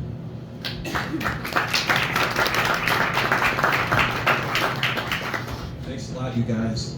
Thank you, Lou, for hosting tonight. Thank you, Balagusta, for having us and for being in this place. And I just would start by saying there is power and there is good in this room. And I'm really grateful to have you all here being aware of this topic on, what is tonight, a Wednesday night, with your time and your treasure and being here and being cognizant of these tough issues. Again, my name is Mike Thurston. I'm one of the 3 deputy DAs here in Waukesha County, so I'm one of the 3 managing prosecutors. Specifically, my job is to supervise the Crimes Against Kids and Women unit. So I supervise our sensitive crimes unit. That's what I do. There's 4 other prosecutors in our unit. And back in the day, Brad and his colleague were like the OGs. So we look up to Brad. He was one of the original sensitive crime unit prosecutors in our office. I don't know if you knew that before. But now I'm really proud Sue Opera has created a whole unit of us. There's 5 of us. So that's my background. This is my Wilson, okay? This is my little guy. He is Jamie, he's my baby when you talk about babies. And when he was born on July 21st, 2021, I like to say he was really thoughtful because he waited until about 5-6 hours after the Bucks won the world championship to be born. So he waited for that. And he was born at like 99 percentile. So even though he was a baby, he was like a giant when he came out. He was enormous. And what I love about this photo is he's wearing a helmet. He's wearing an astronaut's helmet because that's what we're going to do is we're going to walk together on a mission to Mars or to another planet. A planet that you guys have talked about and we've heard about, but a planet that I'm going to walk you through because it doesn't make any sense. It's like up is down. It's like left is right. It doesn't. It's crazy. But it's the world of human trafficking, and it's just as Brad and Jamie have explained it. It's so deeply embedded, it's so deeply entrenched that even if you're a juror, even if you're sitting there and watching the trial play out in front of you, it won't make any sense to you unless you understand the heart of it, right? So that's what we're going to talk about right here. This is my little guy, and surrounded by my little guy is my crew. He's got 3 mamas. He's got his real mama, Nicole, it's my wife. And then my twin girls, Maddie and Josie, and they're 11. And Jamie's exactly right. I said, the girls keep saying, when can I have a phone? You cannot have a phone. Never, ever, ever, ever. My wife reminds me that's probably not a good response. Maybe we ought to talk through this. Maybe that'll be a compromise. Okay, maybe never. Maybe never means never, never. So we're still working through that. But this is my crew here. And why do I show you these photos here? I show you these photos because, in fact, this is personal. I know as a prosecutor, I'm not to say things are personal, but it actually is personal because Jamie and Brad are exactly right. This is our community. Look around here in Oconomowoc. You guys are strong. You guys are awesome. You're all out here tonight hearing about human trafficking. I live in Heartland. Same in Heartland. We are strong in Heartland. Same in Waukesha. Same in the city of Brookfield. Same in the town of Brookfield. Come on down to Muskego. We are strong in Muskego. We're strong in McGuanago. We have a strong county, and it is personal. This is our community. So when we talk about human trafficking, we're going to talk about things that are happening in our community. Jamie and Brad couldn't be more right. This is happening on that corridor on 94. It's happening in hotel rooms all down Bluemont Avenue. It is. I meet regularly with the captain of the city of Brookfield Police Department. He is the supervisor of the detectives. And he and I try to find ways to brainstorm about how we can crack this. And I gotta tell you, it is so deeply embedded and troubling. It happens all the time. And you know what, those swimming pools, girls are bringing their kids out to play in the pools while the trafficking is happening in the hotel rooms. It's just happening. These are facts. We have to get our minds around the fact that this is happening in our communities. So, how am I going to talk about this? Well, we're going to take a journey together, but I got to warn you all, this is not going to be a straight path. This is not a path here that's straight. It's going to be a windy path because we are going to travel to a distant planet together. I love books and I love movies, and so I propose that we take a trip together to the heart of darkness. One of the movies I watch, sometimes my wife, we try to watch movies together. That's the only time we have together. And so when she's not watching a movie, I'll watch the dark one she doesn't like. Right, Apocalypse Now, right, is based on the heart of darkness, who's Charlie Sheen's dad? Martin Sheen, thank you. Remember Martin Sheen takes this trip up the river in Cambodia to try to find this guy, Marlon Brando, and it turns out he's completely and utterly nuts. And he's surrounded by Cambodians and Vietnamese who are totally crazy. Right? That's human trafficking. When you start hearing and seeing how victims and survivors are behaving in the moment, that's human trafficking. I call them entrepreneurs of evil. I don't mean to get biblical, right? But that's what this is. There is good and evil in this world, and they're entrepreneurs of evil. They're really good businessmen of evil. They harvest evil. Ladies and gentlemen, now I'm just going to talk through the best way, and there's multiple varieties. I'm not going to spend a lot of time on this. Jamie really covered this well. There's labor trafficking, sex trafficking. For some reason, when I was doing this slide at like 3 in the morning the other day, I put 1111, so excuse that. I don't know what that's about. Okay? But there's more than one variety. That's what I'm trying to say, okay? What we're going to focus on is not sexual exploitation. We have a lot of that. Unfortunately, I see that all the time. Digital crimes, right? Electronic crimes involving kids. I don't deal with labor trafficking very well at all. I've never seen a Serbian or Kosovo harvesting of human organs, but terribly sad. What I'm going to focus on is sex trafficking, ladies and gentlemen. And so, sex trafficking is, as Brad has already covered, and Jamie touched on briefly, right? It's recruiting, enticing, harboring, transporting, providing, or obtaining, on an individual for the purpose of a commercial sex act. Anything of value that is given to, promised, or received directly or indirectly by a person for sexual contact or sexual intercourse. I'll just pause. I don't want to go through the whole legal definition other than to say, good job, legislature. This is actually a very broad definition. This gives us prosecutors power to address this. That's not the problem. The problem is not the definition of human trafficking. The problem is our ability to combat it. Okay? I want to define this. I want to pause because I do love books and say here, and Jamie touched on this so beautifully, right? Winston Churchill had a saying, courage is what it takes to stand up and speak. Courage is also what it takes to sit down and listen. Sometimes the hard part of our world is to listen. Jamie talked about all the different indicators, all the different cues. Listen with your eyes. Listen with your heart. Listen with your skin if something doesn't feel right. Not just your ears. You listen with every part of your body when you have a neighbor that moves in or somebody that's new to the area. I try to teach our team to listen. Our prosecutors to listen. Most importantly, myself to listen. Now, the only way I can really do this, to really walk you through Mars, is to talk to you about 3 different unicorns. What am I talking about by unicorns? I mean cases that we've tried together, and I say not me, but we've tried as a team together. I was a prosecutor down south in Atlanta, down on the south side of Atlanta. We think Milwaukee's bad? Come on down to the south side of Atlanta. We call it Crime Plus down there. We had a case, and Jamie is exactly right. I'm not trying to give this guy any other credit, but I do have his name up here. This case occurred a long time ago down in Forest Park, Georgia. And the reason for telling you these stories, I have 3 human trafficking cases. One here in Atlanta, and these trials are very rare. These are very rare. These are unicorns. They don't happen very often. The trials don't because, why do we think? Because you gotta have a victim who's going to testify. You have to be able to produce the victim. And it's very, very difficult to produce the victim. It really is, for all the myriad of reasons that Jamie talked about.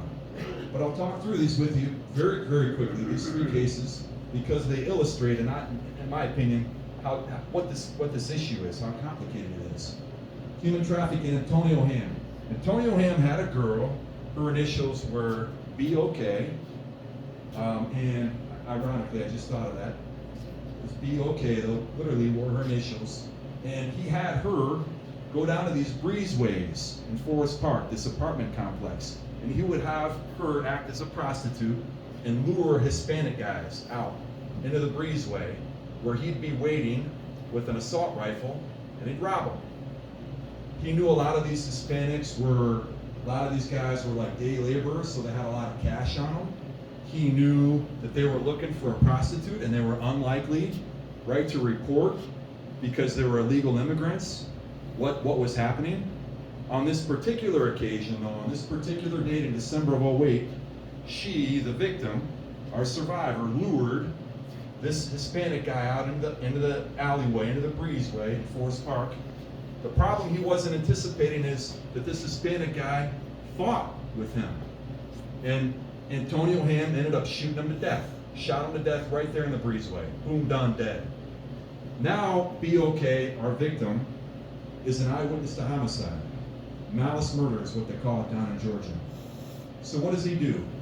What does he do? Now he's got her as a prostitute, and he's also got her as an eyewitness. I'm not making this up. I cannot make it up. And I'll keep saying that with these trials because you keep thinking this is beyond possible. This doesn't even make any sense. He took her with his brother. His brother's name is Raymond. The two of them took her to a rap studio and held her in a rap studio. I'm not making this up.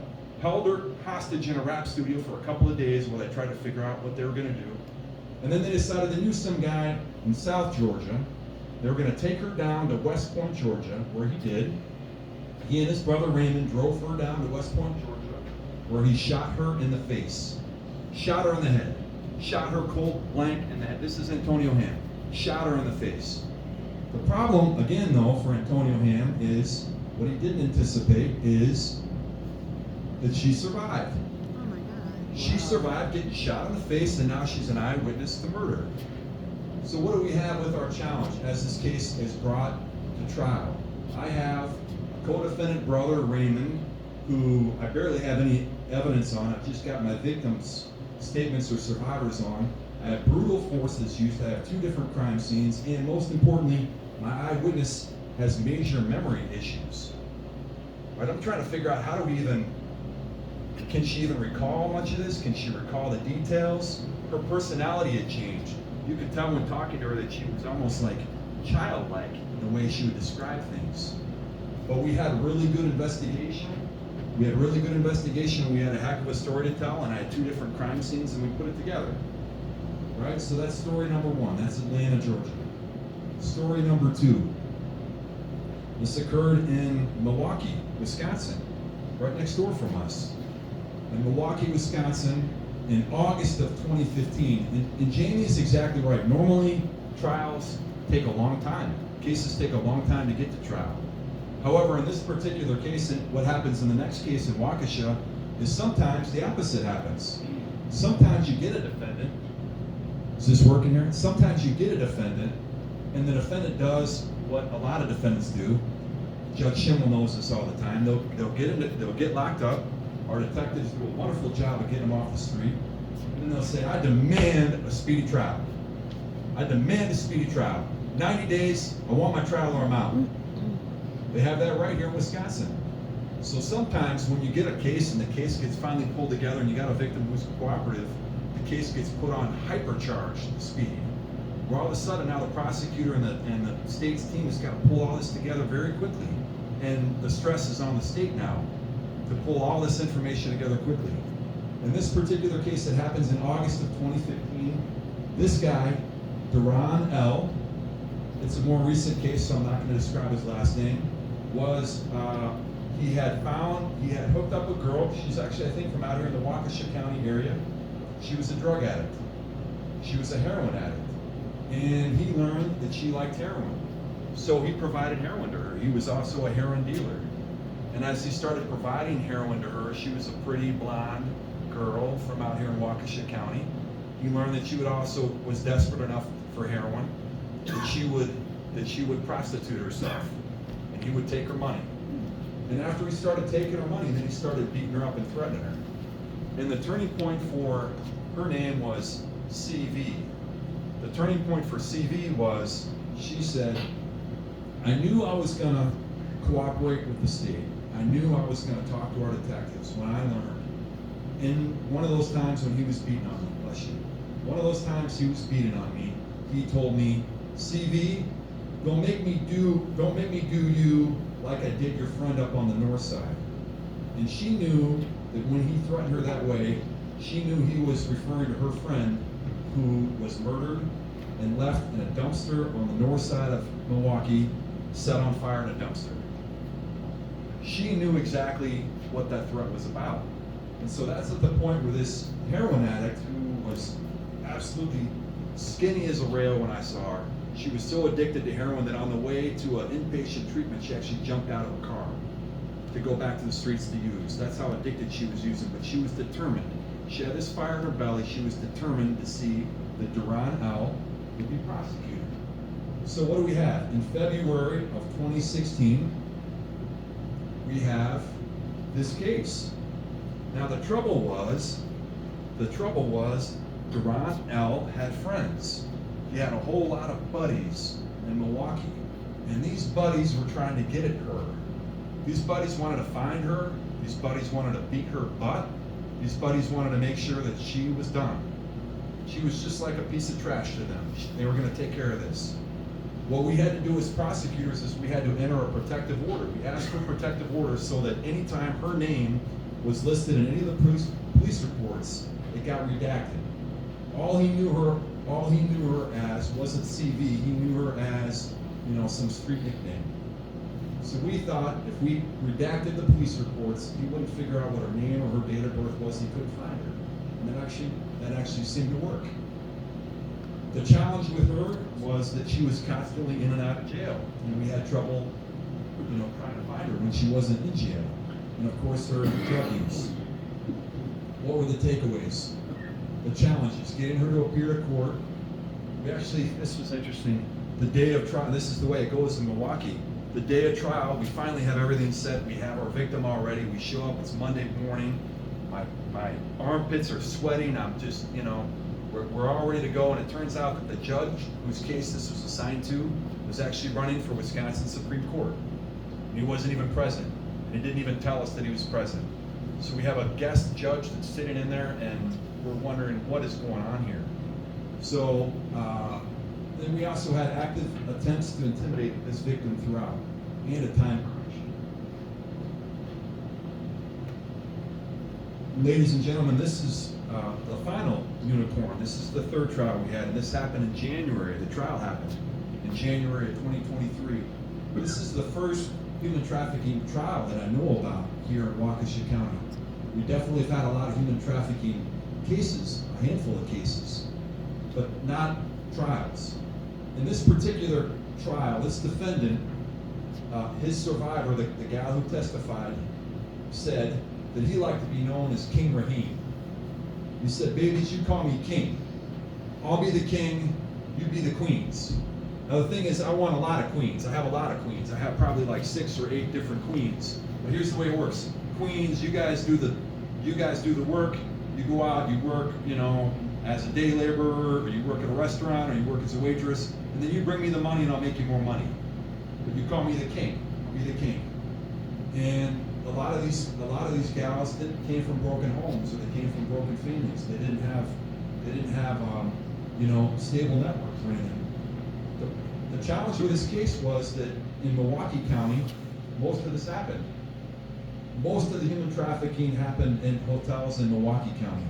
So for instance, there was an occasion, and we had police reports from Milwaukee County where he pistol whipped her on an occasion in an apartment. He took a gun and pistol whipped her, sexually assaulted her in Milwaukee County, took her to hotels, sold her, at hotels in Milwaukee County. Same in Racine, sold in Racine. The problem was, or the thing we thought we could leverage was, there was the flop house that he stayed at in Waukesha, in the city of Waukesha, where one night they were hanging out together and he got in a fight with her and he punched her and beat her up in Waukesha. And we argued to the judge, look, Judge, this human trafficking has occurred all over. Like it's been a continuous act. And one of the elements of human trafficking was the force or the violence. And we think, Judge, that the force of violence occurred here in Waukesha, therefore we should have venue of the human trafficking that happened all over. So we had creative arguments that include that, along with intimidation counts and other counts. And ultimately that went to trial. The problem was, and here I just want to pause just very briefly, and then I'll get to the end of my slides here, which is this notion of power and control. And Jamie talked about this to some extent, but I just want to hammer this home. What's amazing and what's incredible is that the power and control dynamic is the dynamic that exists across domestic violence and human trafficking. It's the way that these guys, it's their goal, it's what they do. They exert power and control.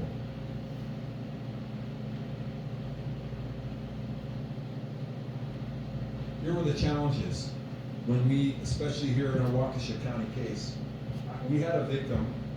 I felt like I was turning to my colleague, another sensitive crimes prosecutor, and at one point during the trial, I said, maybe we should have redone our opening statement. Maybe we should have said to the jurors, ladies and gentlemen, we're about to walk on Mars together. Because what you're going to hear about doesn't make any sense. You're going to hear about a survivor, a victim, who was sexually assaulted, who then later calls him back and later says, can I come back? Can we have sex tonight? Or the survivor will say, do you have any space at your hotel room for me? It doesn't make it to the jurors, to really successful businessmen or teachers or attorneys or doctors or nurses on a jury. It didn't make any sense, right? But it comes back to this notion of power and control. That they are identifying, they're walking into a room and looking around the room, and instead of looking at friendly faces and kind faces, they're looking around the room and they're trying to find somebody they can exploit. They're looking around the room trying to find weakness. They're looking around trying to find who can I take advantage of. And that's the power and control. They're looking to find who's vulnerable. And that's the heroin addict, or that's the gal down south who's willing to prostitute, or that's this gal here who was overweight. She felt so self-conscious of herself. She had a little baby who she would carry in a car carrier, and anytime he'd get pissed at her, he'd take the baby carrier and walk off with the baby. Walk off with the baby. Right? I felt like we were having to traverse Mars with this jury because they'd never seen anything like it. They'd never heard anything like it. We had a major legal challenge, venue. Like 5% of our case happened here in Waukesha. We had to overcome venue and try to explain this to the judge. The victim's cooperation. I don't know if we have any hunters in here in the room or any guys who like outdoors, but I felt like this was like a 500-yard shot we had. We've been waiting in the deer stand for days and hours and weeks. We got one shot at this. That's all you got is one shot. So, we have great judges. We have great judges in Waukesha County, but we don't have a lot of these human trafficking trials, right? So this is sort of a challenge to try to explain these dynamics also, sometimes to judges who may not have heard this before. And then a lot of jail calls. So what do we take away from this? My job, my mission tonight, maybe I can speak for Lou. Our mission is not to be pessimistic or down or negative about this. Our mission is to be up and to pick each other up. I think the only source of knowledge that I don't think the great Albert Einstein said, the only source of knowledge is experience. But the more we think about this, the more we take these topics seriously, the better. Truly. I'll say this year, our takeaways. This is our community. This is our community. The importance of rooting this out. I want to say the common thread of all three of these unicorns is experienced law enforcement. I have unbelievable detectives. Having experienced prosecutors really matters. Having experienced judges like Brad Schimmel really, really matters. Having an experienced bench really matters. We should be process driven. I don't know, Jamie didn't quite say this, but she talked about in the ER, right? We should be process driven. The way we interact with our survivors is so much more important than the results. It truly is. You never know. Jamie talked about that, and with all due respect, that lady who had a crack addiction problem. She kept coming in. Maybe one day, she'll have the guts or the courage to say, I've had enough. And I'm going to describe each of those guys. And finally, I guess the main takeaway is support your law enforcement. They are down there in the bowels of humanity. Bowels of humanity. Get connected with local nonprofits. Finally, I'll leave you guys with this thought. I love this quote, right?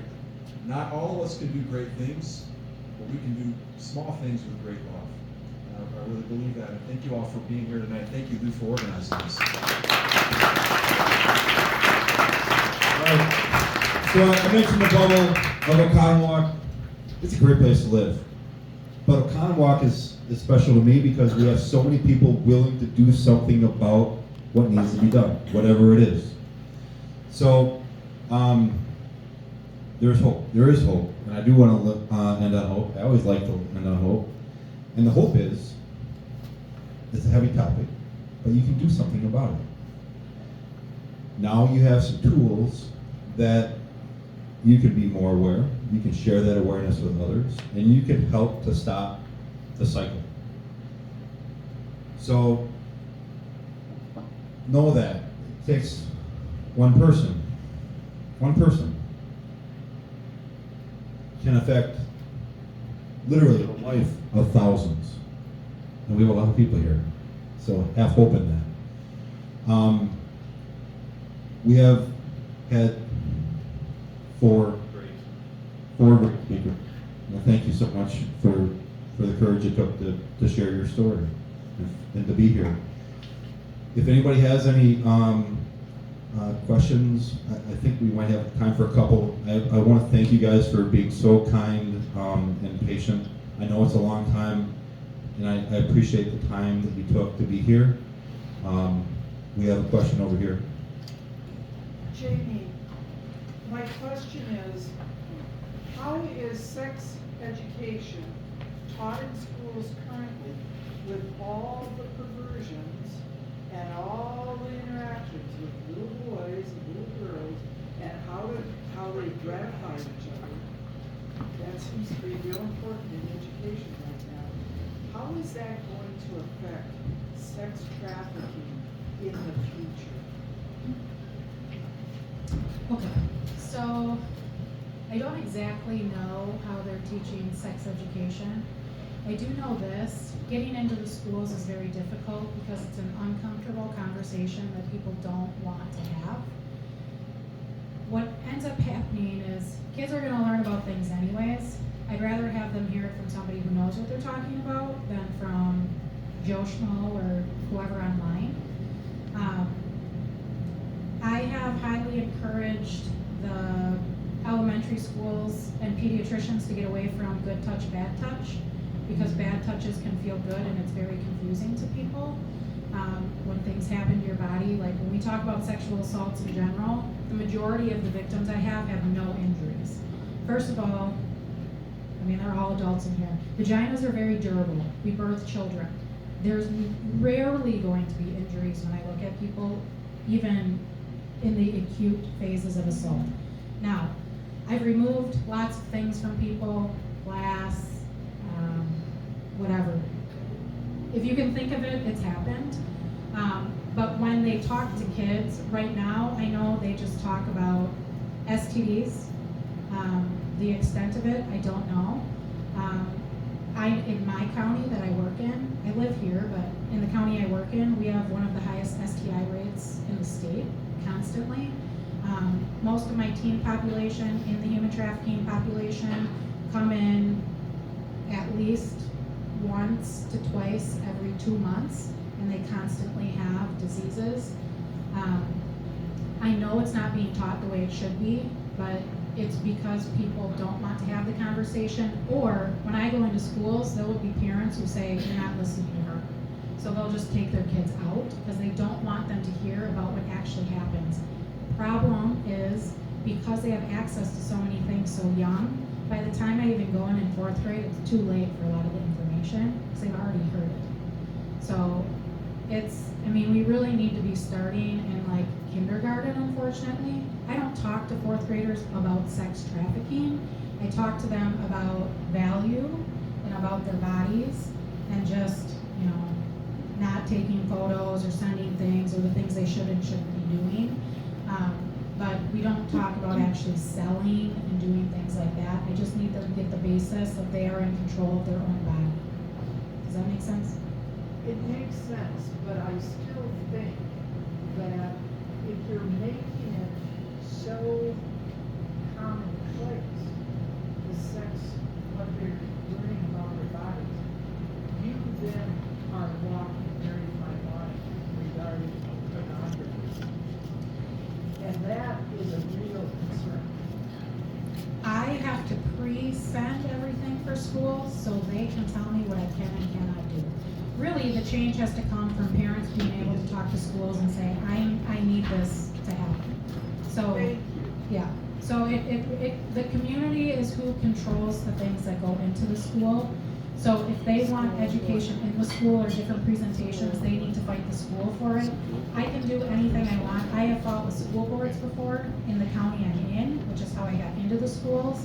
But there are still people, health teachers and social workers in general, who are uncomfortable with me talking to kids. So I'm not there to scare them. I'm not here to scare you.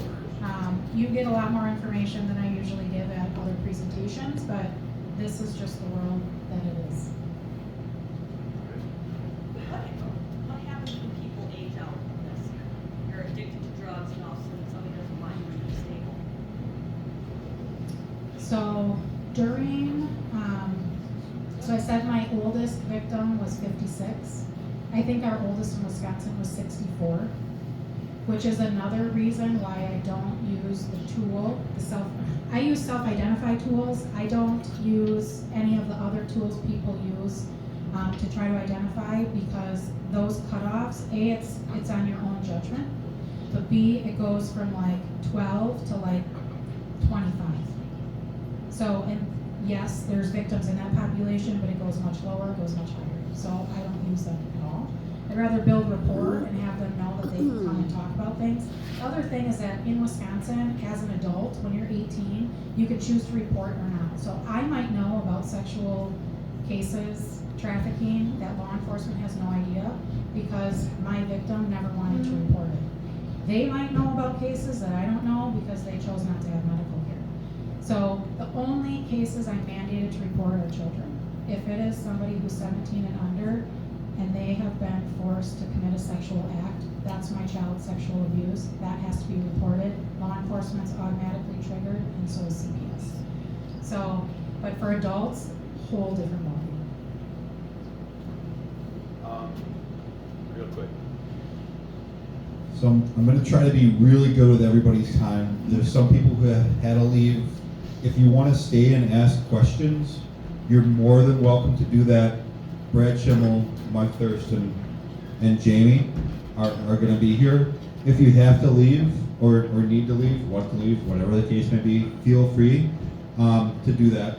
Leave your stuff at the table. They'll come through and clean everything up. I don't want you to feel like you have to stay if you don't need to. We have a couple more questions. If you would, you can find the person that you want to ask the question to. Please do that, because you'll stay for a few to deal with that. I want to thank Brad, Mike, Jamie, and her team, Jordan, for being here. I want to thank you for being here. If you want to buy coffee, it's $15 for a pound, $9 for half a pound. And a portion of that goes to support the Resilient Heart Program, Laura Dwyer. The other part of it goes to help sustain the 5 riders in our mission. We have some hoodies over here, and when you came in, you got a ticket. Cheryl prop. So, She left. yeah, she's gone. She's up. If you want to see me, in whatever one you want, you can have of the hoodie, or if you want a coffee instead, and whatever. The5riders.com is a website. We have a human trafficking tab. We're going to continue to populate that with information like this, tonight's event, other resources that will help you provide more information to those you know and for yourself. Thank you so much for being here. God bless you all for being here.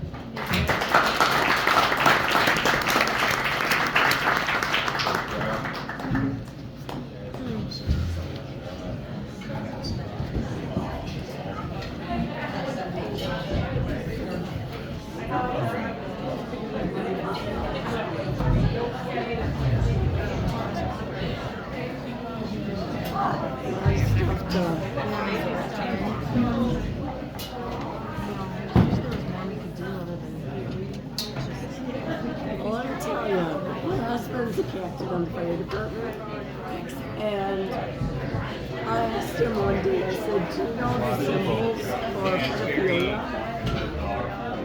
He's like, what do you mean? I said, there's symbols, like, if somebody's looking for a boy, or a girl, or a fool, or whatever, and I said, it's right in our faces.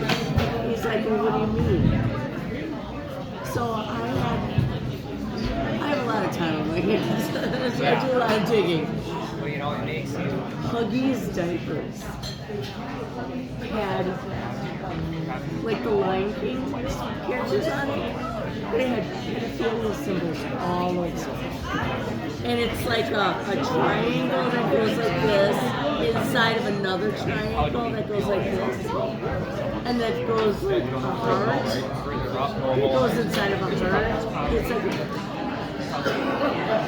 he's like, I said, I'm just saying because you're an EMT also, that if you ever see any of this stuff in somebody's house, you need to report it. He's like, I had no idea. Well, no, because most people are good.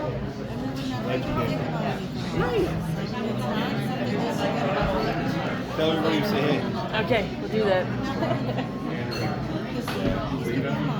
Yeah, we gotta have people don't think like that. Yeah. I gotta teach my granddaughter a lot of stuff. I was gonna say about the. Don't worry about it. There's so much. I know, it's hard to.